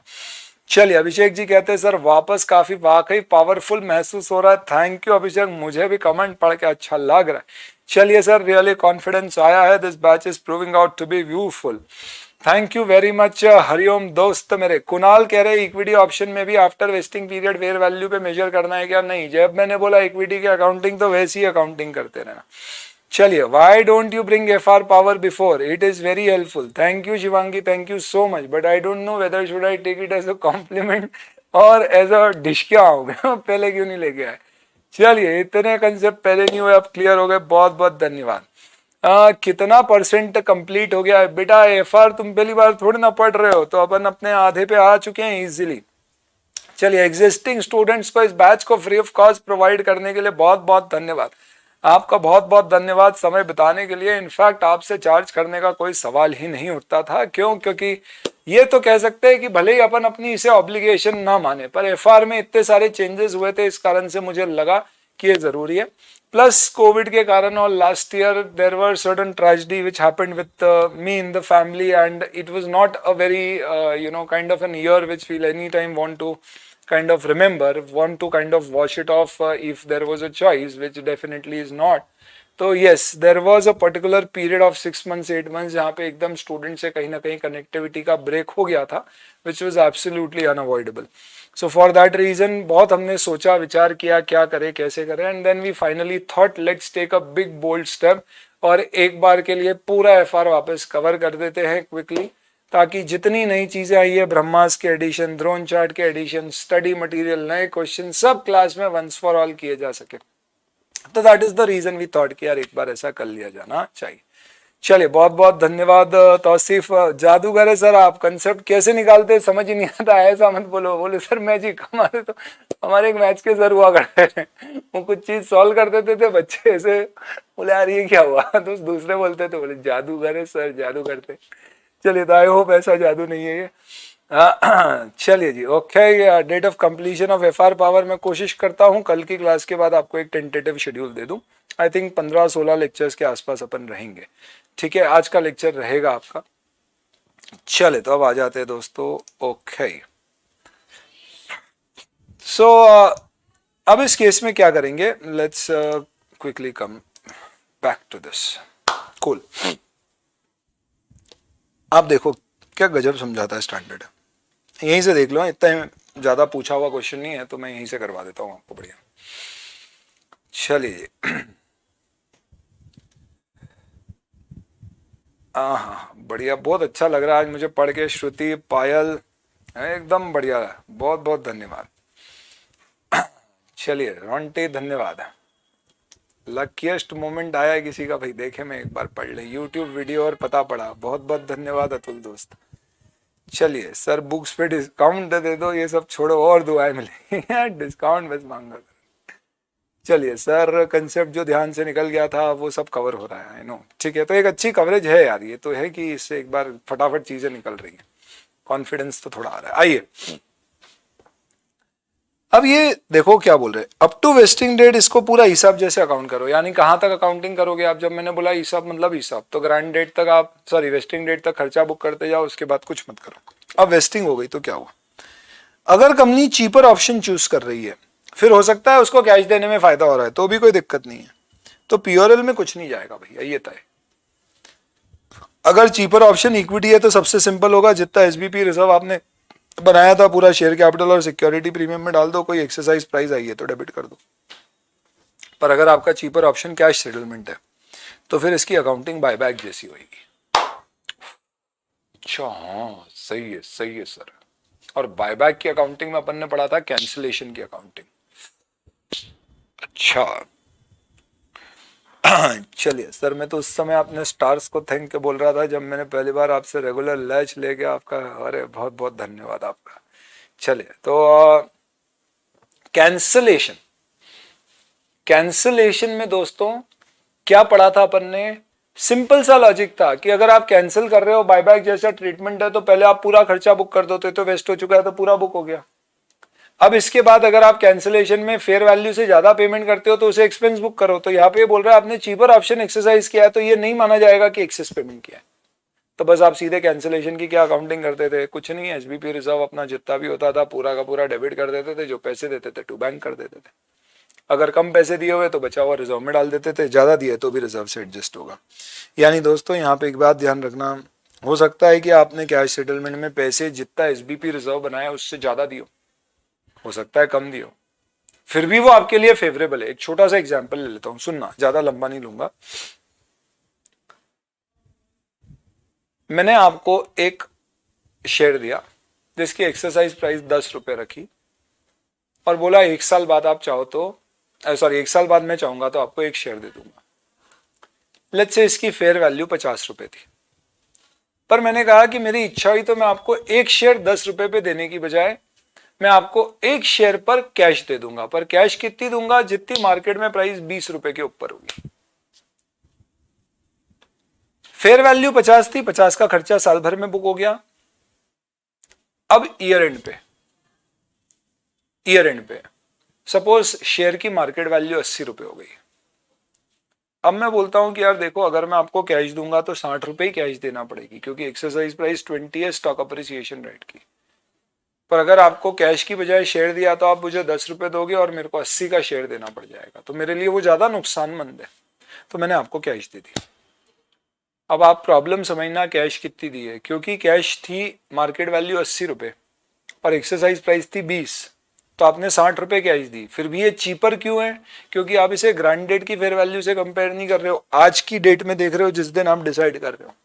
आज शेयर इशू होगा 10 में, कैश इशू करेंगे तो 20 के ऊपर देना पड़ेगी, तो ये सस्ता है, तो मेरा कैश देना ही लॉजिकली सही है। तो मैं लॉजिकली आपको कैश दे रहा हूं, तो मैं गलत नहीं कर रहा हूं, पर कैश 60 दे रहा हूं, पर क्योंकि ग्रांडेड पे फेयर वैल्यू 50 थी तो खर्चा 50 ही बुक किया, तो एसबीपी रिजर्व में 50 ही है, तो जो एक्स्ट्रा 10 है वो भी रिजर्व से डेबिट होगा, पीओएल से नहीं होगा, क्योंकि आपने जो किया वो लॉजिकली सही है। अगर आप यहाँ शेयर इशू करते तो कोई प्रॉब्लम ही नहीं थी, इक्विटी सेटल हो जाता। पर लेट्स से फॉर एग्जांपल आपने एक ऐसा ऑप्शन चूज किया है जिसमें आपको नुकसान हो रहा है, तो फॉर एग्जांपल मैंने आपको कहा था कि मैं आपको क्या करूंगा, या तो मैं आपको 1 साल बाद एक शेयर दूंगा 10 रुपए की एक्सरसाइज प्राइस पे, या मैंने आपको कहा था कि मैं साल भर बाद आपको जो शेयर्स की प्राइस में ग्रोथ रेट आया है उसके बेसिस पे कुछ एक पेमेंट करूंगा। अब ईयर एंड पे वो वाला ऑप्शन महंगा था, फिर भी मैंने वो ऑप्शन एक्सरसाइज किया, तो फिर मुझे क्या करना पड़ेगा? लॉस बुक करना पड़ेगा। कितना? आज जो मैंने आपको शेयर दिया है, अगर आज मैं उस पर्टिकुलर इक्विटी सेटल्ड ऑप्शन की फेयर वैल्यू देखता हूं तो देन इन दैट केस उसके हिसाब से कितना पैसा बनता है, उसके ऊपर कितना दिया वो मेरा लॉस है, तो एकदम बायबैक जैसा है। तो यहां पे क्या बोल रहे हैं कि अगर आपने चीपर ऑप्शन एक्सरसाइज नहीं किया, एक्सपेंसिव ऑप्शन लिया है, तो जो भी आपकी difference of fair value of expensive option और चीपर ऑप्शन है उसको आपको क्या करना पड़ेगा? अगर इक्विटी सेटल्ड है तो कोई दिक्कत नहीं, आप एसबी रिजर्व से करना, पर अगर कैश सेटल्ड है तो फिर उस केस में वो कैंसिलेशन जैसा हो जाएगा। तो इसका मतलब वो खर्चा फिर आपको क्या करना पड़ेगा? ये पीआरएल में डेबिट करना पड़ेगा, ये यहाँ पे। तो क्वेश्चन करने की आज से इस पे दरकार नहीं है, बस आप इतना सा लॉजिक समझ लीजिए कि यहाँ पर कैंसिलेशन की अकाउंटिंग लग जाएगी। तो अगर आपने शेयर इशू कर दिया तो दिक्कत नहीं है, पर अगर आपने कैश दे दिया तो उस केस में कैंसिलेशन अकाउंटिंग लगेगी। और कैंसिलेशन अकाउंटिंग में क्या होता है, आज आपके शेयर की फेयर वैल्यू के ऊपर जो पैसे आप दे रहे हो उतना आपको पीआरएल में डेबिट करना है, बाकी सब रिजर्व से एडजस्ट होगा। तीसरा स्पेशल इशू, कभी ऐसा हो किसी रेयर केस में कि आप अपने शेयर ऑप्शन की फेयर वैल्यू नहीं निकाल पा रहे हो।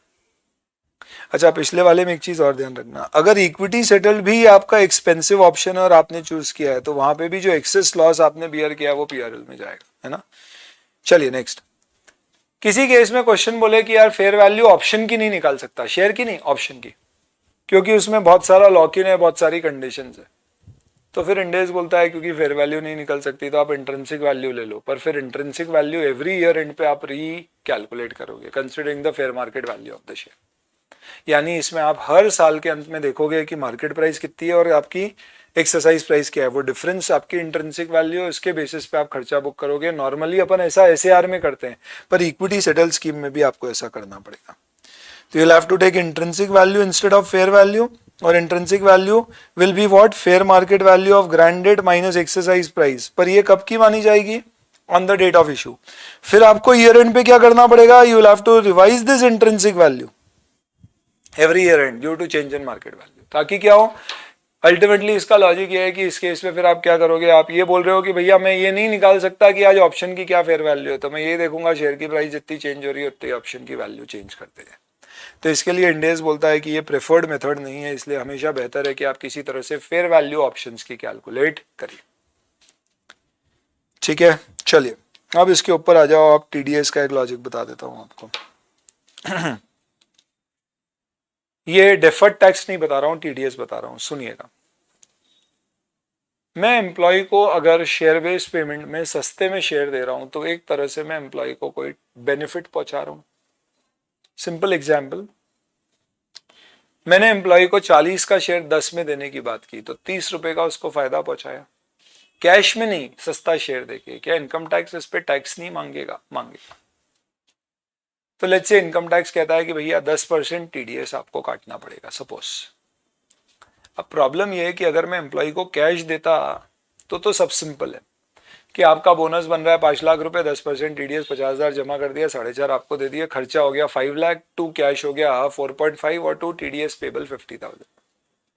पर प्रॉब्लम यह है कि मैं यहाँ पे आपको शेयर्स दे रहा हूँ, I am not giving you cash. अब शेयर में दे रहा हूं तो मैं टीडीएस कैसे पे करूंगा? तो दो पॉसिबिलिटी है। पहली पॉसिबिलिटी है कि मैं आपको शेयर इशू करूं और आपका जो टीडीएस बनता है उसके ऊपर वो मैं आपसे कैश में लूं और जमा कर दूं, जो नॉर्मली एम्प्लॉय मानेगा नहीं। तो दूसरी पॉसिबिलिटी ये होगी कि मैं जितना टीडीएस आपके बिहाफ पे सरकार के पास जमा करना है मैं आपको उतने शेयर कम दे दूं। तो मैं आपको बोलूं कि भैया आपका एंटाइटलमेंट 100 रुपए के बेनिफिट का है, या मैं जो शेयर आपको दे रहा हूं उसमें आपको 100 रुपए का फायदा हो रहा है, इसमें 10 रुपए टीडीएस काटना है तो मैं 10% शेयर आपको इशू नहीं करूंगा। तो एक तरह से आपको कितने के शेयर का बेनिफिट मिला? 90, और 10 का बेनिफिट शेयर की जगह आपके खाते में टीडीएस जमा करके आपका जो 26 शेयर्स देखोगे उसमें 10 रुपए आपके जमा मिल जाएंगे, तो आपका पूरा फायदा हो गया। मेरी कंपनी के 10% शेयर कम इशू होंगे पर उतने का कैश आउटफ्लो हो जाएगा। तो टेक्निकली क्या यहाँ पे कैंसिलेशन अकाउंटिंग लगेगी क्या? क्योंकि एक तरह से आपने पहले पूरे पे प्रोविजन बनाया या पूरे पे एसबीपी रिजर्व बनाया और 10% कैंसिल कर दिया, तो लगना तो चाहिए। तो वो लॉजिक से अपन अकाउंटिंग डिस्कस कर रहे हैं। ये क्वेश्चन देखो, इससे ही समझा दूंगा मैं। There are 10,000 option granted, 3-year vesting period, fair value 45 on grant date, but fair value was 145 on the vesting date. आप यहाँ पे मान लीजिए कि जो वेस्टिंग डेट की फेयर वैल्यू है उस पे टीडीएस पेबल है, तो TDS payable is 10% of fair value on vesting date, ना कि ग्रांट डेट। क्योंकि लेट्स से इनकम टैक्स ने बोला है कि भैया आपने जिस दिन ग्रांट किया उस दिन क्या फेयर वैल्यू थी हमें मतलब नहीं है, जिस दिन उसने एक्सरसाइज या वेस्ट हुआ उस दिन की फेयर वैल्यू चाहिए। तो क्या हो गया, इस दौरान में इसकी फेयर वैल्यू बढ़ गई 45 to 145 हो गई। हालांकि मैं जब इक्विटी सेटल की अकाउंटिंग करता हूं तो मेरे लिए 45 ही बेस होता है, बाकी मार्केट वैल्यू चेंज में लेता नहीं। तो मैं कितना खर्चा बुक कर रहा हूँ? 3 साल फेयर वैल्यू ऑप्शन की 45 है तो हर साल 15 रुपीज पर एनम का खर्चा। 10,000 ऑप्शन है तो 1,50,000 का खर्चा मैंने 3 सालों में बुक कर लिया। तो मेरे 3 साल की जर्नल एंट्री हो गई employee benefit expense to share based payment reserve 1.5 1.5 1.5 और मेरा क्यूमुलेटिव एसबीपी रिजर्व 4.5 लाख का इकट्ठा हो गया 3 सालों में। पहले साल 1.5, फिर 1.5 बढ़ के 3 और फिर 4.5। अब यहाँ पे अगर नॉर्मल केस होता, ऑप्शन एक्सरसाइज हो जाता तो मैं सीधे एसबीपी रिजर्व 4.5 डेबिट करके 2 शेयर कैपिटल और सिक्योरिटी प्रीमियम में 4.5 डाल देता। कोई एक्सरसाइज प्राइस होती तो वो और डेबिट कर देता, पर यहाँ पे बोला है भैया आपको टीडीएस काटना पड़ेगा। अब टीडीएस में नॉर्मली मैं क्या करूंगा?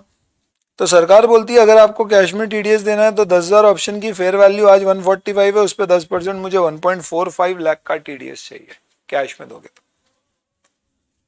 तो मैं बोलूंगा अच्छा 1.45 लाख का टीडीएस पे करना है तो क्या करूं, कैसे करूं?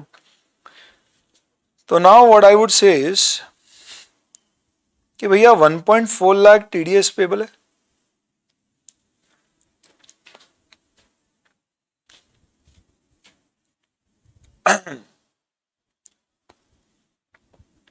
अब मैं यहां पे ऐसा तो है नहीं कि आज जो फेयर वैल्यू है उससे कुछ ज्यादा दे रहा हूं, उतना ही दे रहा हूं। तो बायबैक या कैंसिलेशन में हम क्या कहते थे कि अगर फेयर वैल्यू जितना तक पैसा दे रहे हो तो रिजर्व से एडजस्ट कर दो, उससे ज्यादा दोगे तो पीआरएल, तो उससे ज्यादा तो है नहीं तो ये रिजर्व से एडजस्ट होगा। तो आप टीडीएस पेबल में 1.45 डाल दोगे। अब ये लाएंगे कहां से? तो एसबीपी रिजर्व दोस्तों सिर्फ आप 0.45 का यूज कर पाओगे। कारण क्योंकि आपने जो 4.5 लाख का एसबीपी बनाया है वो ये 45 की फेयर वैल्यू पे बनाया है। इसका मतलब आप ये कह लो कि आप एक तरह से उसका 10% कैंसिल कर रहे हो तो वो 4.5 है। तो 10,000 ऑप्शंस पे वो 45,000 रुपीज ही होगा। तो हम ये बोलेंगे कि भैया ये हमने 45,000 से बनाया है पर निकला अपना 1,45,000 है, 1 लाख रिजर्व से डेबिट होगा। क्यों reserve and not P&L? Why not P&L? Reason is as it is not more than fair value of the option. जितनी ऑप्शन की फेयर वैल्यू उसके बेसिस पे ही जमा हो रहा है, उससे ज्यादा होता तो रिजर्व की बजाय P&L में जाता। ये बायबैक की बेसिक कंडीशन है, इसलिए मैंने बोला था बायबैक या मॉडिफिकेशन कैंसिलेशन इंपॉर्टेंट है, बार बार आता। तो ये सजेस्टेड ट्रीटमेंट है मेरे हिसाब से, एक ये पॉसिबल ऑल्टरनेट ट्रीटमेंट हो सकता है। I would suggest not to do that. अब आप यहाँ पे एक ऑप्शन है 5,000 ऑप्शन है, 2 साल है, ग्रांड डेट पे 30 है, 1 साल बाद 35 और 2 साल बाद 60। टीडीएस आपको कैश में पे करना है वेस्टिंग डेट पे 10% of fair value on vesting date. तो ये वेस्टिंग डेट 2 साल की थी तो 60 का 6 रुपये आपको 5,000 ऑप्शन पे करना है, तो आपको 30,000 रुपये कैश में टीडीएस देना है। तो अब आप क्या करोगे, आप 10% उसको ऑप्शन कम दोगे, तो 5,000 की बजाय 4,500 ऑप्शन दोगे। तो अब इसकी अकाउंटिंग कैसे होगी? तो सबसे पहले आप ये देखिए 30 रुपीज़ खर्चा बुक करना है आपको 5,000 पे, यानी 1.5 लाख 2 साल में, यानी 75,000। तो ये आपका 75,000 का खर्चा बुक हो गया ईयर 1 एंड में। और ये सजेस्टेड मेथड ही देखो ईयर 2 एंड पे भी हो गया। तो टोटल 1.5 लाख रुपए का आपका खर्चा बुक किया आपने, समझो। अब इसमें से आप कितना 10% कैंसिल कर रहे हो, तो एसबीपी रिजर्व आप 15,000 यूज कर लो।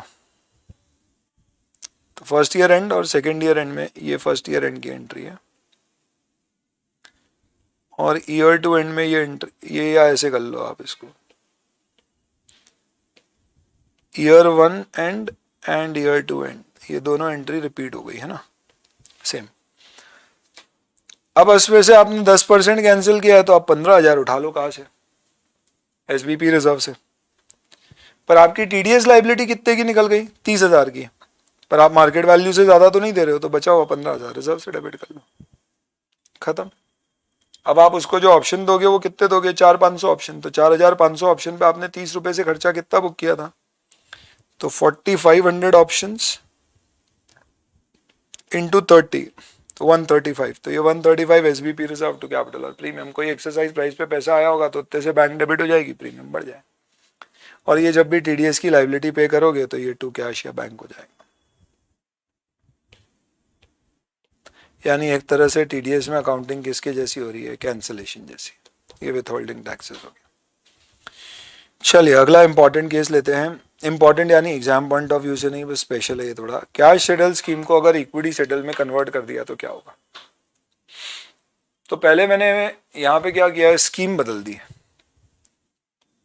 मतलब अपन ने मॉडिफिकेशन क्या पढ़ा था कि मैंने क्या चेंज कर दिए, number of option, years, vesting period यानी एक्सरसाइज प्राइस। अब मैं बोल रहा हूँ, मैंने पहले एम्प्लॉय को बोला था भाई मैं तुझे शेयर दूंगा 3 साल बाद, और 2 साल बाद बोला यार शेयर छोड़, तो कैश ले लेना क्योंकि शेयर और इशू नहीं कर पा रहे, ये प्रॉब्लम हो गई। वो मान भी गए। तो स्कीम में मॉडिफिकेशन क्या हो गया, वो इक्विटी टू कैश सेटल्ड हो गई है। तो वही लॉजिक है, इक्विटी से कैश हो गई तो कैंसिलेशन मान लो। तो जिस दिन आपने उसे कन्वर्ट किया है, अगर आप उस दिन जितनी फेयर वैल्यू थी आपके ईसॉप्स की उतना ही पैसा देने की बात कर रहे हो, तो कुछ पीआरएल में मत डालना, उससे ज्यादा दोगे तो पीआरएल में डाल देना, खत्म। तो equity settle to cash settle तो आप कैसे करोगे? Accounting as cancellation bye bye. But sir suppose cash settle to equity settled हो गई, तो मैंने पहले बोला था कैश दूंगा और अब इक्विटी शेयर्स देंगे, यानी कि एसएआर अब ईसॉप में चले गए, तो आपकी फाइनेंशियल लाइबिलिटी खत्म हो गई है और एम्प्लॉय शेयर ऑप्शन आएंगे। तो सबसे पहले तो आप जिस दिन ऐसा हुआ है उस दिन आप क्या करना, रिक्लासिफिकेशन की डेट पे आप fair value of liability calculate कर लेना, और provision for SAR will be remeasured to fair value of share based payment equity settle scheme. तो आप सबसे पहले उस तारीख तक एसएआर का प्रोविजन बना देना, और अब आप बोलना कि ये खत्म हो रहा है तो प्रोविजन फॉर एसएआर डेबिट। और अब आप बोलना कि अगर ये इक्विटी सेटल स्कीम होती तो इस पे आज की तारीख में अभी तक कितना मैं प्रोविजन बना देता, उसके लिए फेयर वैल्यू आप आज की ले लो। तो ये बोल रहे हैं fair value of share based payment plan आपको लेना पड़ेगा इक्विटी सेटलमेंट में ऑन मॉडिफिकेशन डेट।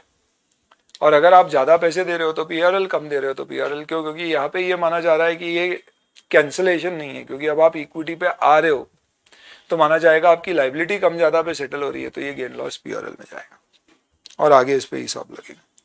तो आप इसको बोल सकते हो ये एक तरह से रेट्रोएक्टिवली एडजस्ट हो रहा है, बट वाया पीआरएल।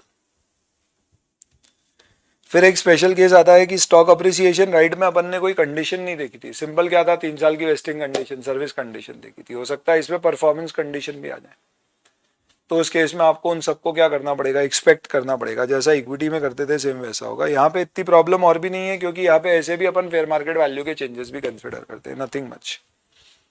और इस पूरे डिस्कशन में अगर मुझे किसी टॉपिक के ऊपर 3 स्टार देना है तो मैं इसी के ऊपर दूंगा।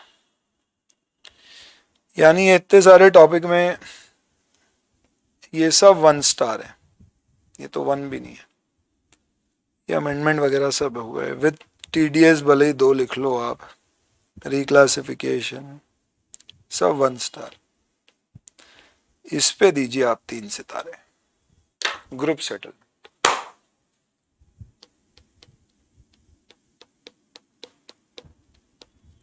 और बहुत ही सिंपल है। ओहो हो, क्षमा करें।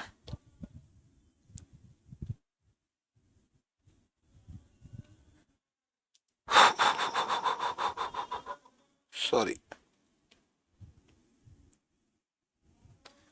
ये स्पेशल इशू यही वाला चल रहा है। चेंज इन स्कीम जी, equity settle to cash settle, cash settle to equity settle, ये जी पॉइंट है। ये यहाँ पे हेडिंग आना चाहिए एच, क्या आएगी, ग्रुप सेटलमेंट्स।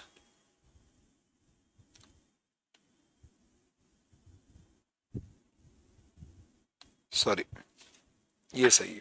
ये तो उसकी सबरी है जो ऊपर पद्य पड़ा उसकी।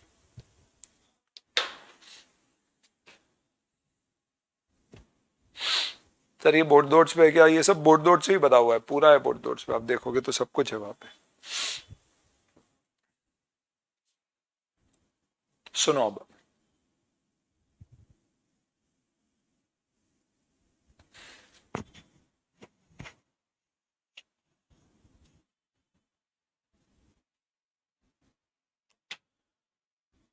बहुत लंबे समय तक आईसीआई के कैंपस में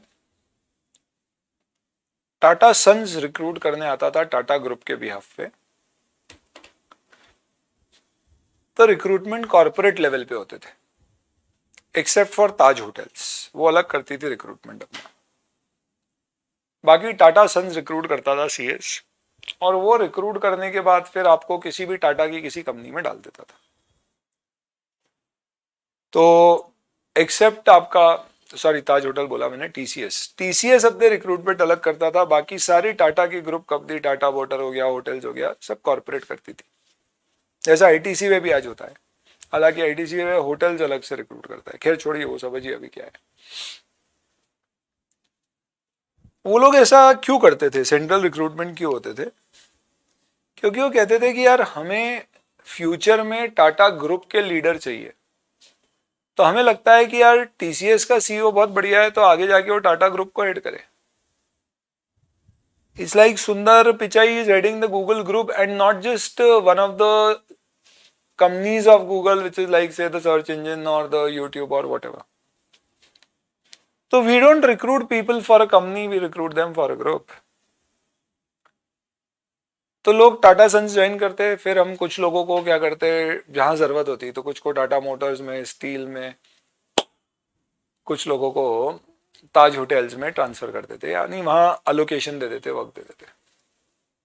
अब जैसे मैंने देखा कि यार टाटा मोटर्स में एक बंदा बहुत बढ़िया काम कर रहा है पिछले 10 साल से, पर हमने देखा यार उस कंपनी में ही बहुत ज्यादा क्या है, ग्रोथ की प्रोस्पेक्ट्स नहीं है, तो हम उसको वहां से उठा के, लेट्स से हमको लगता है कि यार उसको क्या कर देते हैं, let's put it into any new age business, तो टाटा रिटेल में डाल दिया। तो वो एम्प्लॉई है ना मना करता था, बोले यार मैं नहीं जाऊंगा। कब ऐसा क्यों, ग्रुप क्यों हुआ समझो आप, तो वो एम्प्लॉई क्या बोला कि यार जैसे ही आप मुझे कहाँ से उठा के, आपने मुझे उठाया टाटा मोटर्स से और डाल दिया टाटा रिटेल में, अभी मुझे टाटा मोटर्स क्या करता है, ईसॉप देता है, और टाटा मोटर्स के ईसॉप बढ़िया है, शेयर की प्राइस अच्छी बढ़ती है। अब टाटा रिटेल नया है, उसमें ईसॉप मिलेंगे तो भी इतना फायदा नहीं होगा और बड़ा रिस्की है, तो मुझे नहीं जाना। तो ऐसे क्रॉस फंक्शन मूवमेंट जब दिक्कत देने लग गए तो फिर टाटा मोटर्स ने क्या बोला कि यार हम है ना टाटा सन्स के ईसॉप देंगे एम्प्लॉइज को, ग्रुप कंपनी के, और सब्सिडरी के नहीं देंगे। तो आप टाटा मोटर में काम करो या स्टील में करो या रिटेल में करो, आपको ईसॉप टाटा सन्स के मिलेंगे। तो एम्प्लॉय को कोई फर्क ईसॉप के पॉइंट ऑफ व्यू से फिर पड़ता ही नहीं, कहीं भी जाओ। तो हम बोलते हैं भैया आपकी सैलरी भी कहीं भी काम करोगे एक जैसी रहेगी, ईसॉप भी होल्डिंग कंपनी के मिलेंगे।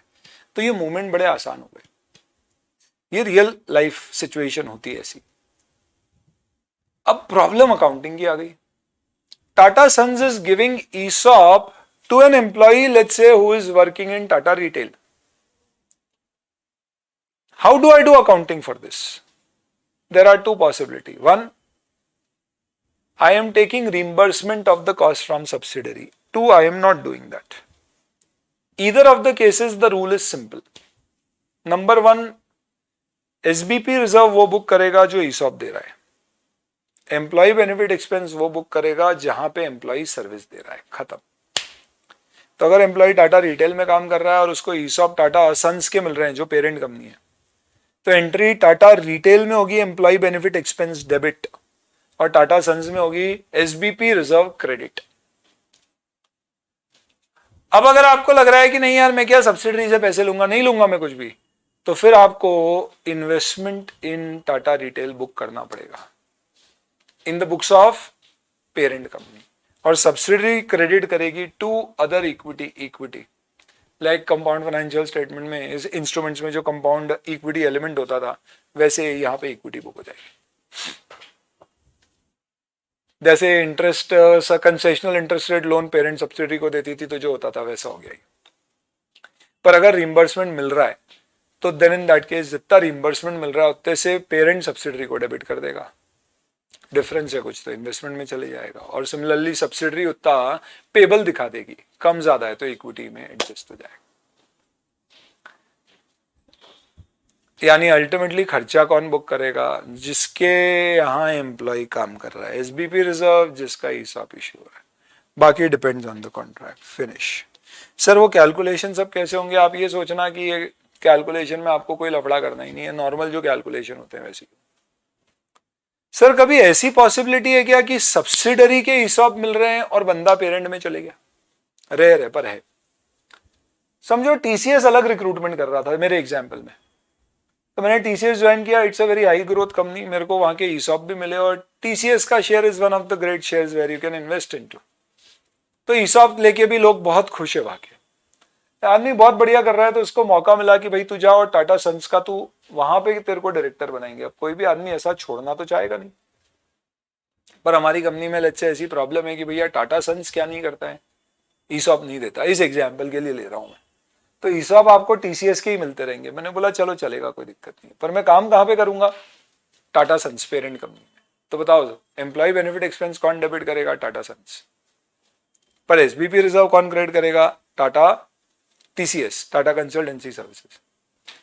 अब अगर रिइंबर्समेंट मिल रहा है तो कोई दिक्कत नहीं, वो पेबल या रिसीवेबल दिखा देगा, पर अगर रिइंबर्समेंट नहीं है तो माना जाएगा कि सब्सिडरी ने एक तरह से पेरेंट के एम्प्लॉय काम कर रहा है, उसका खर्चा सब्सिडरी उठा रही है, तो it is like dividend distributed.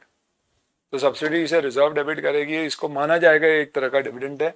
हो सकता है आप बोलो कंपनी लॉ में कैसे अलाउड है, क्योंकि dividend can only be in cash, ये सिर्फ अकाउंटिंग पॉइंट ऑफ व्यू से डिविडेंड है, एक्चुअल में नहीं। और उधर पेरेंट को क्या दिखाना पड़ेगा कि उसको डिविडेंड मिला है, किससे? फ्री की सर्विस मिली है, तो it has received dividend in kind. तो ये पूरा यहाँ पे समझाया गया है किस तरह से अकाउंट फॉर किया जाएगा और इसका एडजस्टमेंट किस तरह से किया जाएगा। That's about it.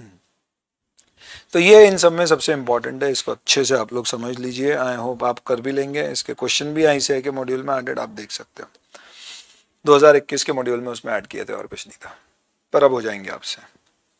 इसके अलावा क्विकली सुन लो, अगर कोई रीलोड फीचर है, इसका क्या मतलब होता है रीलोड फीचर का?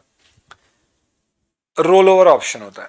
मैंने आपको 3 साल का हिसाब दिया है, मैंने बोला 3 साल रुको आपको 100 शेयर मिलेंगे। फिर मैंने बोला रीलोड कर लो, यानी 3 साल बाद अगर आप चाहो तो इसको रोल ओवर कर लो अगले 3 साल के लिए, तो हम आपको फिर 3 साल में और 100 यानी 200 दे देंगे।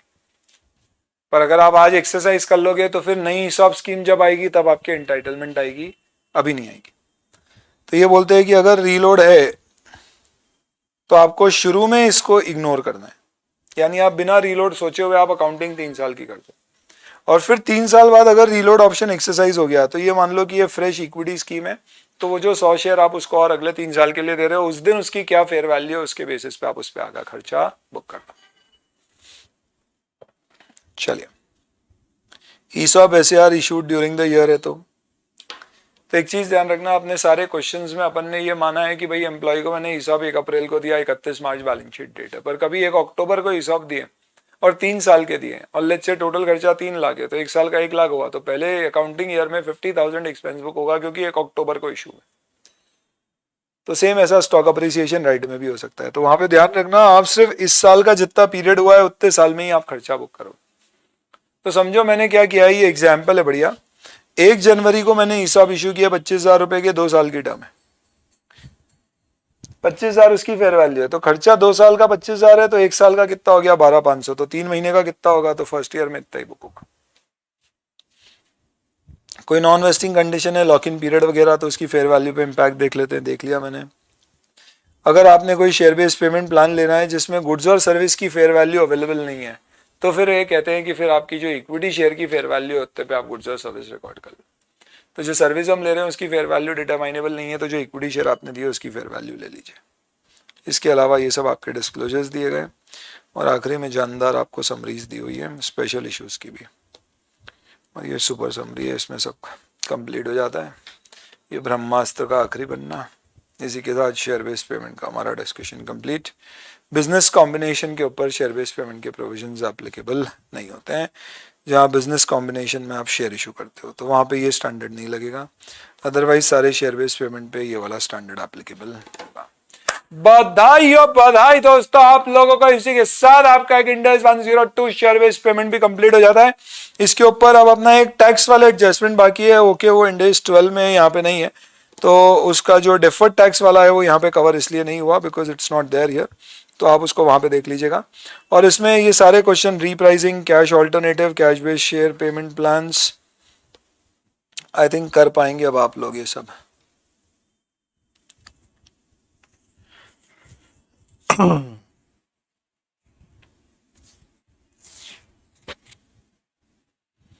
चलो एक मॉक टेस्ट पेपर का नया क्वेश्चन है, देख लो। 1 अप्रैल को न्यू एज टेक्नोलॉजी ने ग्रांट किए शेयर ऑप्शन अपने एम्प्लॉय को। स्कीम 30 जून को अप्रूव हो गई है और फेयर वैल्यू शेयर ऑप्शन की डिटरमाइन की गई है to be value of equity share on 1 April. तो इस पर्टिकुलर केस में ग्रांट डेट क्या होगी ये पूछना चाह रहे हैं शायद। तो अगर अप्रूवल सब्सटैंशियल है तो फिर 30 जून। तो ये बोल रहे हैं कि आपने जिस दिन क्या कर लिया है, अंडरस्टैंडिंग ऑब्टेन कर ली है काउंटर पार्टी से, उसके बेसिस पे आपकी ग्रांट डेट होगी। तो अगर अप्रूवल सिग्निफिकेंट था तो 30 जून, नहीं तो फिर 1 अप्रैल। ग्रांट डेट क्यों इंपॉर्टेंट है? फेयर वैल्यू निकालने के लिए। फिर कोई आईटी इक्विपमेंट खरीदने का कॉन्ट्रैक्ट किया है आपने और 30 जुलाई को इक्विपमेंट मिला है, फेयर वैल्यू 1 अप्रैल की है, तो ठीक है वो अपन मानेंगे कि अपन ने प्रीपे कर दिया है, उस तरह का है। देख लेना है, क्वेश्चन हो जाएंगे, कुछ खास नहीं है। ये पास्ट एग्जाम का क्वेश्चन जो अभी आया था, जुलाई में आया था शायद। Voya limited issued 1,000 share option to each of its 200 employee at 10 rupees. Employee are required to stay in employment for 3 year. Fair value of the option is 18 रुपये। तो ये इक्विटी सेटल्ड प्लान है। 200 एम्प्लॉई को 1000 share option और उसकी fair value 18 रुपये 3 साल। 90% employee expected है, तो फर्स्ट ईयर में इतने पे खर्चा बनाएंगे। सेकेंड ईयर में क्राइसिस हुआ तो कैंसिल कर दिया। इस दिन मार्केट प्राइस 15 रुपये थी शेयर की, कोई काम की नहीं है ये। ऑप्शन की फेयर वैल्यू 12 थी और कंपनसेशन एम्प्लॉय को 13.5 दिया है। तो 1.5 इंटू जितने एम्प्लॉय उस दिन थे इंटू सबको 1000 शेयर ऑप्शन, ये PRL में डाल देना, बाकी SBP रिजर्व से एडजस्ट कर देना, ये अकाउंटिंग हो जाएगी। आपका जुलाई का क्वेश्चन इतना सिंपल सा हो गया खड़ा। बहुत बहुत धन्यवाद दोस्तों। इसी के साथ अपन क्या करते हैं, this is something which closes our discussion on share based payment. और आज का यही डिस्कशन खत्म। किसी के कोई डाउट्स वगैरह है तो पूछ लो, अदरवाइज बढ़िया हो गया मेरे हिसाब से। आज 4 घंटे में अपन ने अच्छा कवर कर लिया। शेयर बेस्ड पेमेंट पूरा हो गया है। Business combination, consolidation, financial instrument, share based payments, schedule 3, इंडेस 1 सब कुछ कंप्लीट हो गया है। तो कल अब आपका टेस्ट होने वाला है शाम को, जिसमें आप बिजनेस कॉम्बिनेशन और शेयर बेस्ड पेमेंट का डिस्कशन कवर करेंगे। तो वो टेस्ट वहाँ पे कवर होगा। पिछले टेस्ट के आई होप रिजल्ट सबके पास आ गए हैं। इनफैक्ट मेरे पास एक रिपोर्ट आई थी रिजल्ट्स की, जिसमें आई कुड सी कि the results were given almost in 90% of the cases with in days time. In fact कुछ कुछ केसेस में तो 3-4 घंटे में भी शेयर कर दिए गए। I don't know whether what I am saying is correct और not. If it is so please tell me, if it is not then also tell me, but I think अरे क्या हो रहा है?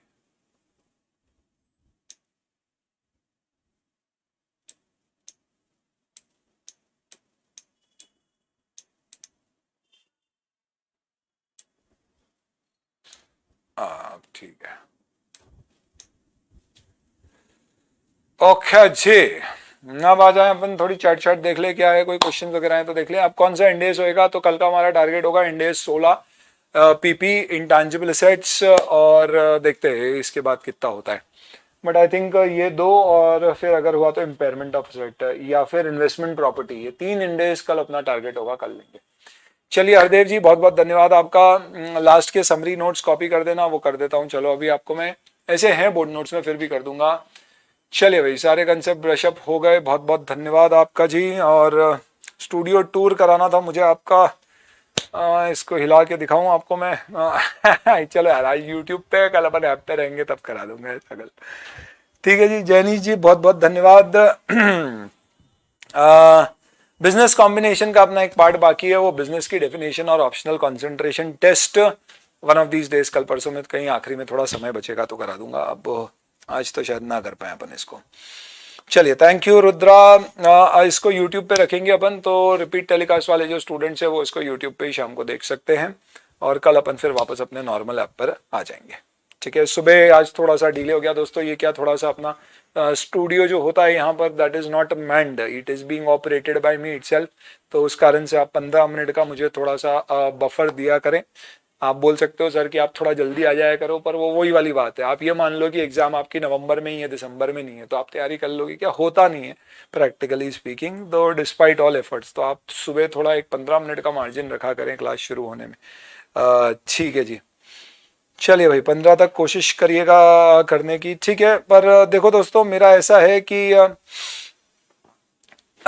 स्टॉक अप्रिसिएशन राइट, डेरिवेटिव जैसे क्या, तो बेटा अपने इक्विटी शेयर पे अपन डेरिवेटिव नहीं दे सकते, वो वाली बात है।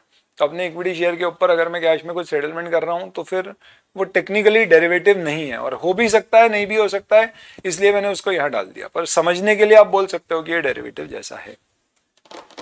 चलिए, थैंक यू फैजा। आईपैड के कैमरा से स्टूडियो दिखा दीजिए। अच्छा हाँ, ये बढ़िया आइडिया। हो हमारे दिमाग में ही नहीं आया, अभी दिखा देते। चलो वैसे दिखा देता हूँ। SM4 वाला क्वेश्चन एक बार वहां पे डाल दो, क्या है देख लेते हैं अपन। चलिए शिवानी, थैंक यू। रजत भंडारी बोल रहे हैं सर आपकी क्लोनिंग कर दो तो हमें और डॉटर से कम मिलाओगे अगले Sunday. Reversing EB in any type of SBP, बिल्कुल रिवर्स हो सकता है। एम्प्लॉय बेनिफिट एक्सपेंस जो मैंने लिया था, 3 एम्प्लॉय पे खर्चा बुक कर रहा था, 2 साल में 200 रुपए बुक कर दिया, 100 3 साल का खर्चा था, और तीसरे साल में तीनों भाग गए, तो ये 200 रिवर्स PRL से होगा। तो वेस्टिंग डेट से पहले अगर एम्प्लॉय छोड़ गए, कम हो गए, तो PRL से रिवर्स होगा। वेस्टिंग के बाद हो गए, लैप्स हो गए, तो रिजर्व से एडजस्ट होता है। ठीक है जी, चलिए, थैंक यू शाश्वत। सुनील भाई धन्यवाद। Test paper of FI share नहीं हुआ क्या अभी? अच्छा, मैं बोलता हूँ आज नहीं करेगा शेयर। चलिए, स्टूडियो टूर करा दूँ अभी, देखता हूँ मैं, हो सकता है इसमें तो मैं करवा देता हूँ। आईपैड के कैमरे से बढ़िया आइडिया दिया है आपने। ओके, ऐसा कुछ खास है नहीं, लेकिन फिर भी मैं आपको स्टूडियो बता सकता हूँ अब। चलिए, हर्षिला के रिजल्ट्स नहीं आए, नहीं, एक बार नोट करिए, देखिए क्यों नहीं आए इनके। चलिए सर, आप ही धोनी है फुल ऑफ पावर। अच्छा, वो बोले जल्दी हो जा रिटायर। अभी तो पढ़ाएंगे, अभी 10-15 साल थोड़ा। चलिए, 15 मिनट ज्यादा टाइम मिलेगा नींद लेने को, ये क्या था? हाँ 15, अच्छा सुबह 15 मिनट ज्यादा सो लेंगे, ये भी ठीक है। ऐसा नहीं हो सकता 7 बजे भी शुरू हो जाए, तो 15 मिनट तुमको मेरे लिए छोड़ना पड़ेंगे। ठीक है, नईम बोल रहा है भाई शेयर कर दिए हैं, शेयर करे जा चुके हैं आपके एफआई के पेपर विद सजेस्टेड आंसर, तो जिनको नहीं मिले हैं आप एक बार जैसे मैंने आज बताया था वैसे देख लीजिए। आज क्लब सैंडविच फाइनली रजत भाई ने मुझे दे दिया है। चलिए, तो वो क्लब सैंडविच का फंडा हमारी लाइव बैच में ऐसा रहता है, हम पिछले साल जब लिए थे कि अगर आपको ही बच्चे पूछ रहे थे कि सर आज क्या खाओगे, मैंने बोला यार क्लब सैंडविच बड़ी पसंद है मुझे, तो उन्होंने बोला बोले ठीक है सर हम आपको क्लब सैंडविच देते, आपने अच्छा पढ़ाया तो उसके उसमें तो ऐसे इमोजीज या कमेंट्स में मिल जाया करते थे मुझे। ठीक है सर, नईम भाई से भी मिलवाओ, नईम भाई ऑफ लोकेशन करते हैं, एक दिन उनको ले आएंगे यहाँ पे, आखिरी दिन लगेगा तो बुला लेंगे, मिलवाएंगे आपसे। ठीक है जी, चलिए, thank you Kiara, today session was really good with logics, बहुत बहुत धन्यवाद। छोटे टॉपिक्स में क्या रहता है ना, थोड़ा सा अपने ऊपर लोड भी, ऐसे एसबीपी अपने आप में ठीक ठाक टॉपिक है पर इतना बड़ा भी नहीं है, तो ये क्या होता है थोड़ा एक लेक्चर में सिमट भी जाता है। कंसोलिडेशन, बिजनेस कॉम्बिनेशन, थोड़ा अपने ऊपर भी टाइम प्रेशर रहता है कि यार इसको कैसे टाइम पे कंप्लीट करें।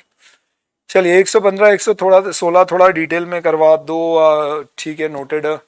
115 तो यूट्यूब के जो आपके वीडियोस है ना वो परफेक्ट है, उसमें एक्स्ट्रा सिर्फ क्वेश्चन मुझे कराने हैं, उससे तुम्हारा काम हो जाएगा। 116 में करवा दूंगा वो, तुम चिंता ही मत करो।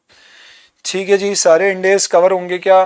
लेट्स सी, मैं सोच रहा था आप लोग सजेस्ट करें कि कुछ इंडेक्स का मैं क्या करूंगा, एक क्विक रिवीजन एक दिन ले लूंगा, जैसे कैसा मतलब छोटू छोटू standard agriculture, inventory, cash flow statement, accounting policy और इस टाइप के जो एकदम ही नॉर्मल मामूली से होते हैं, इनको मैं क्या करूंगा एक बार फटाफट एक ही लेक्चर लेके ऐसे 5-7 स्टैंडर्ड फटाफट एक बार रिवाइज करवा दूंगा, तो मतलब आपको भी क्या रहेगा कि ठीक है भैया ये हो गया, अपना काम निकल जाएगा इससे।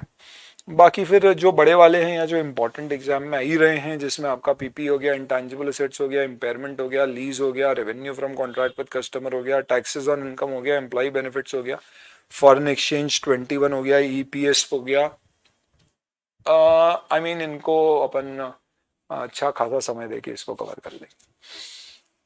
ठीक है, तो मोरलेस करा देंगे। लो भैया, स्टूडियो का टूर दिखा देता हूं मैं अब आपको, आइए, तुम यूट्यूब पे डलवाओगे। ओके, ये ठीक है, चलिए स्टूडियो टूल ले लीजिए भाई। ओके, ये देखो अब आपको क्या दिख रहा है इसमें, आ रहा है कि नहीं, इधर देखो मैं, अल्लाह ये नहीं रहा, हाँ हाँ हाँ हाँ। चलिए, तो ये देखिए भैया स्टूडियो हमारा किस तरह का है, I think you are able to watch this. Okay, चलिए, दिख रहा है दिख रहा है दिख रहा है, बढ़िया।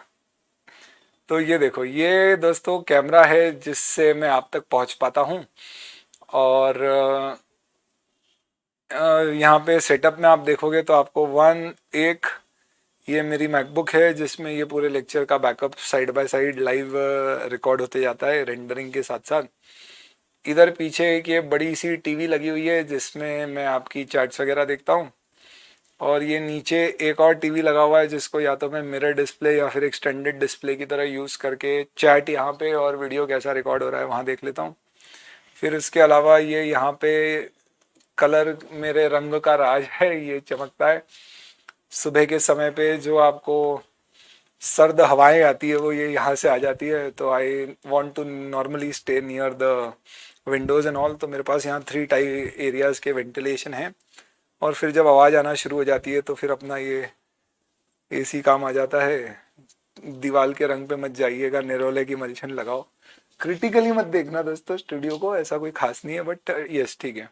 फिर इसके अलावा यहाँ पे ये यहाँ से बाहर निकलते हैं ना तो मेरी बालकनी आ जाती है, तो वो डायरेक्ट मेरे को एक्सेस मिलता है, अभी एसी है इसलिए बंद है। और इसके अलावा पीछे क्या है ये बताता हूँ मैं आपको, तो पीछे मेरा इधर ग्रीन स्क्रीन है, ये जो आप रोज नए नए तरह के बैकग्राउंड देखते हो ये बैकग्राउंड सारे यहाँ से आ जाते हैं। और फिर उसके अलावा इस तरफ अगर मैं जाऊँगा जहाँ पे मैं इसको ले जाऊँगा तो ये बंद नहीं हो जाए, तो मेरा एक बहुत लंबा सा वहाँ पे एक सेकंड स्टूडियो जैसा कुछ है, आपको मिरर विरर दिख रहा होगा जिसमें थोड़ा तैयार श्यार हो जाता हूँ सुबह। और यहाँ पे ओके, मैं लिखता किसके ऊपर हूँ ये बताऊँ आपको, तो ये अपना इस तरह का डायस है, दिख रहा है क्या? नहीं, ये तो रुकी है, हिल गया हिल गया हिल गया। चलो, तो आई थिंक इतना ही था आज अपनी किस्मत, आ गया। तो this is basically what I write on, तो I have this big log, दिख ही नहीं रहा है, सॉरी क्षमा करें, तो I have this particular big log dais, इसके ऊपर आपके वो रहती है, वहाँ पे मेरी सब किताबें विताबें रखी रहती है जो मेरे को कभी क्लास में दिखाना होती है, यूज़ करना होती है, और अपना बस इतने से काम हो जाता है। बढ़िया। चलिए जी, तो ये स्टूडियो भी हो गया आज अपना टूर। ओके, तो आज कल वाली वंशा कल पूरी नहीं हो पाई तो आज हो गई। चलिए जी, धन्यवाद बहुत बहुत। घर पर है क्या क्लास? हाँ, अभी एक्चुअली क्या last year we started this in December 2020 में, क्योंकि लॉकडाउन आए दिन आते जाते रहते थे, तो मैंने पहली लाइव क्लास इस तरह की स्टार्ट करी थी दिसंबर 20 में एफआर की। तो फिर हमने घर पे ही बना दिया था, क्योंकि कभी लॉकडाउन आ जाए कुछ हो जाए तो फिर अपनी क्लासेस बंद नहीं होगी। तो यहाँ पे एक पूरा बढ़िया फ्लोर है और उस तरफ मेरे पास खूब सारी ऐसी भयंकर सारी जगह है। वहाँ पे एक ग्रीन बोर्ड वगैरह भी है, कभी यूट्यूब पे अपने को ऐसे फुल पोस्ट शूटिंग वगैरह करना है तो वहाँ हो सकती है। वाइट बोर्ड लगा हुआ है, तो वो मैं कभी आपको ले जाके उधर का दिखाऊंगा। और ये पूरा घर से मैनेज होता है और मेरे पास सारा सिस्टम एकदम यहाँ पे ऐसा बना हुआ है, सब कुछ वो सर्वर से कुछ कनेक्टेड है, तो ऑफिस वाले लाइव एक्सेस कर लेते हैं इसको, वहाँ से उनको कुछ भी बैकएंड पे मैनेज करना रहता है तो वो लोग कर लेते हैं। ऐसी कोई बहुत ज़्यादा दिक्कत नहीं आती मुझे। घर का भी टूर करा। चलिए भाई। और यार ये देखो, ये आ गए क्रिप्टन भाई ने स्लीपर देख ली अपनी, तो ये बहुत बड़ा सुकून हो गया दोस्तों कि जब लाइव क्लास हुआ करती थी तो फिर अपने को क्या करना पड़ते थे। तो use to get those leather shoes पहन के, तो 3-3 4-4 घंटे आप समझ रहे हो आपकी क्या हालत होती थी। फिर उस पर स्पोर्ट शूज पर आए, उसमें भी वो आनंद नहीं आया, पर खैर स्लीपर के आनंद ही अलग है अपने। ये पकड़ लिया क्रिप्टन ने, शाबाश बेटा। ठीक है जी, फर्स्ट टाइम अडॉप्शन इंपॉर्टेंट नहीं है क्या? मैं करवा दूंगा वो, अभी तक एग्जाम में छोटू मोटू आता है, बट इंस्टीट्यूट उसमें जरूर पूछ लेता है तुम्हारे आरटीपी एमटीपी में, अपन कवर कर लेंगे उसको, वो रहेगा अपने प्लान में। ठीक है जी, चलिए व्लॉगिंग चैनल स्टार्ट कर दो। अरे मेरे को ये यूट्यूब शूट्यूब करना है, इच्छा तो अपनी भी होती है, कभी अपन भी बोले कि लाइक करिए, सब्सक्राइब करिए, बेल आइकन को दबाइए और गिव अवे देने की, बोले ऐसे सब्सक्राइबर लेके आओगे, फिर अपने को समझ में आता भैया अपने से जो हो वही कर लो। ठीक है जी, चलो बोर्ड नोट्स अपडेट कर देता हूँ, आज का सेशन यहीं पर कंप्लीट करें और बहुत बहुत धन्यवाद आप सभी का। And we will then continue this tomorrow. और कल एक नया अध्याय शुरू होने वाला है, क्योंकि कल हम इंडेज 16, यानी अब हमारा थोड़ा सा चैप्टर्स से अब हम स्टैंडर्ड्स पे शिफ्ट हो रहे हैं, तो there is a mode shifting which is happening essentially. तो in that sense from tomorrow onwards things for you also would be a little, तुमको थोड़ा सा ऐसा क्या लाइट फीलिंग में रहोगे। उसका सिंपल रीज़न ये है कि अब ऐसे लंबे लंबे टॉपिक नहीं है, तो तुम थोड़ा बहुत कंसंट्रेशन लेवल हल्का फुल्का इधर उधर कम कर लोगे तो भी चलेगा। हालांकि इसमें कई बच्चों ने शुरू में सुझाव दिए थे कि सर ये कंसोलिडेशन या ये भारी वाला जो फाइनेंशियल इंस्ट्रूमेंट का टॉपिक है ये आखिरी में लो, पर आप खुद सोचो कि मैं पहले आपको क्या कराता, वो 116 और ये सारे टॉपिक करा देता और बाद में ये लेते, तो आपकी एनर्जी नहीं बचती, फिर आप बोलते यार चलो छोड़ो, इससे ही अपन सब कवर कर लेंगे। फिर आप उस लॉजिक और स्ट्रैटेजी पे चले जाते कि छोड़ो यार कंसोलिडेशन फाइनेंशियल इंस्ट्रूमेंट में से एक टॉपिक तो छोड़ ही दो, ऑप्शन में छोड़ देंगे, और वहां से फिर क्या होता है, पतन होना शुरू हो जाता है। क्योंकि फिर आपका एग्जाम तभी अच्छा जाएगा जब सबका अच्छा जाए, थोड़ा भी हिल हुल गया तो फिर आप समझ लो कि स्थिति गंभीर है। ठीक है जी। चले भाई, एप्पल कभी इतना एडवर्टाइज नहीं करता सेम। ओह तो यार क्या एडवर्टाइज, ऐसे अपना धंधा नहीं है, अपना काम भी नहीं है, अपना प्रोफेशन नहीं है, अब इसको जो भी बोलना है आप इसको वो बोल दीजिए। अपने केस में कैसा है कि अपन टीचर आदमी, अपने को दिल से लगना चाहिए कि आज चलो आज की क्लास अच्छी रही, तो अपना दिन ऐसे ही अच्छा चले जाता है। बच्चों को समझ में आया, अपना पर्पज सॉल्व हो गया। कभी कभी ऐसा भी लगता है टारगेट करा था वो पूरा हो गया ना, ठीक है अब सब कुछ ठीक चल रहा है और ज्यादा कुछ मंशाएं हैं नहीं अपनी। ओके जी, हाँ मैराथन भी अपलोड कर दीजिए एक पूरा का पूरा। हाँ यार क्या मैराथन देखते हैं, वो तो क्या इसी से कट पीट करके बनाएंगे तो बनाएंगे, बाकी अलग से तो मुश्किल है। ठीक है, चलिए सर प्रमोशन की ज़रूरत नहीं है, अदरवाइज बहुत बहुत धन्यवाद आपके कमेंट के लिए। इनफैक्ट ठीक है, देखो सही बताएं तो हमारा प्रमोशन तुम करोगे, मैं मेरे मुंह से क्या बोलूँगा कि यार दोस्तों बताओ यार अपने दोस्तों को लाई भारी मात्रा में कल की क्लास में अपने दोस्तों को, तो तुम लोगों को ही बताना है तो वो तुम्हारा काम है, तुम करो। चलिए आपका आईपैड गिव अवे कर देना। बढ़िया, चलिए, कंसोलिडेशन, बिजनेस कॉम्बिनेशन और शेयर बेस्ड पेमेंट, ये टॉपिक का कल टेस्ट रहेगा। ओके, अभिलाष ने बोला है भाई लोग लाइक कर दो। अब ये यूट्यूब वाले पे आप डालो, चाहो कमेंट तो डाल दीजिएगा, उस पर लाइक भाई देख लेना, आपको जो करना है कर दो। अच्छा है, ऑडिट संभाल लो। चलो अभी एफआर करते हैं, फिर उसके बाद प्लान करेंगे। चलो जी, okay, see you then, tata, see you, bye bye. 3-4 बार मैं भी चलिए बोल देता हूँ, उसके बाद ही मैं भी जाता हूँ, मेरे को अच्छा लगता है चैट पढ़ के।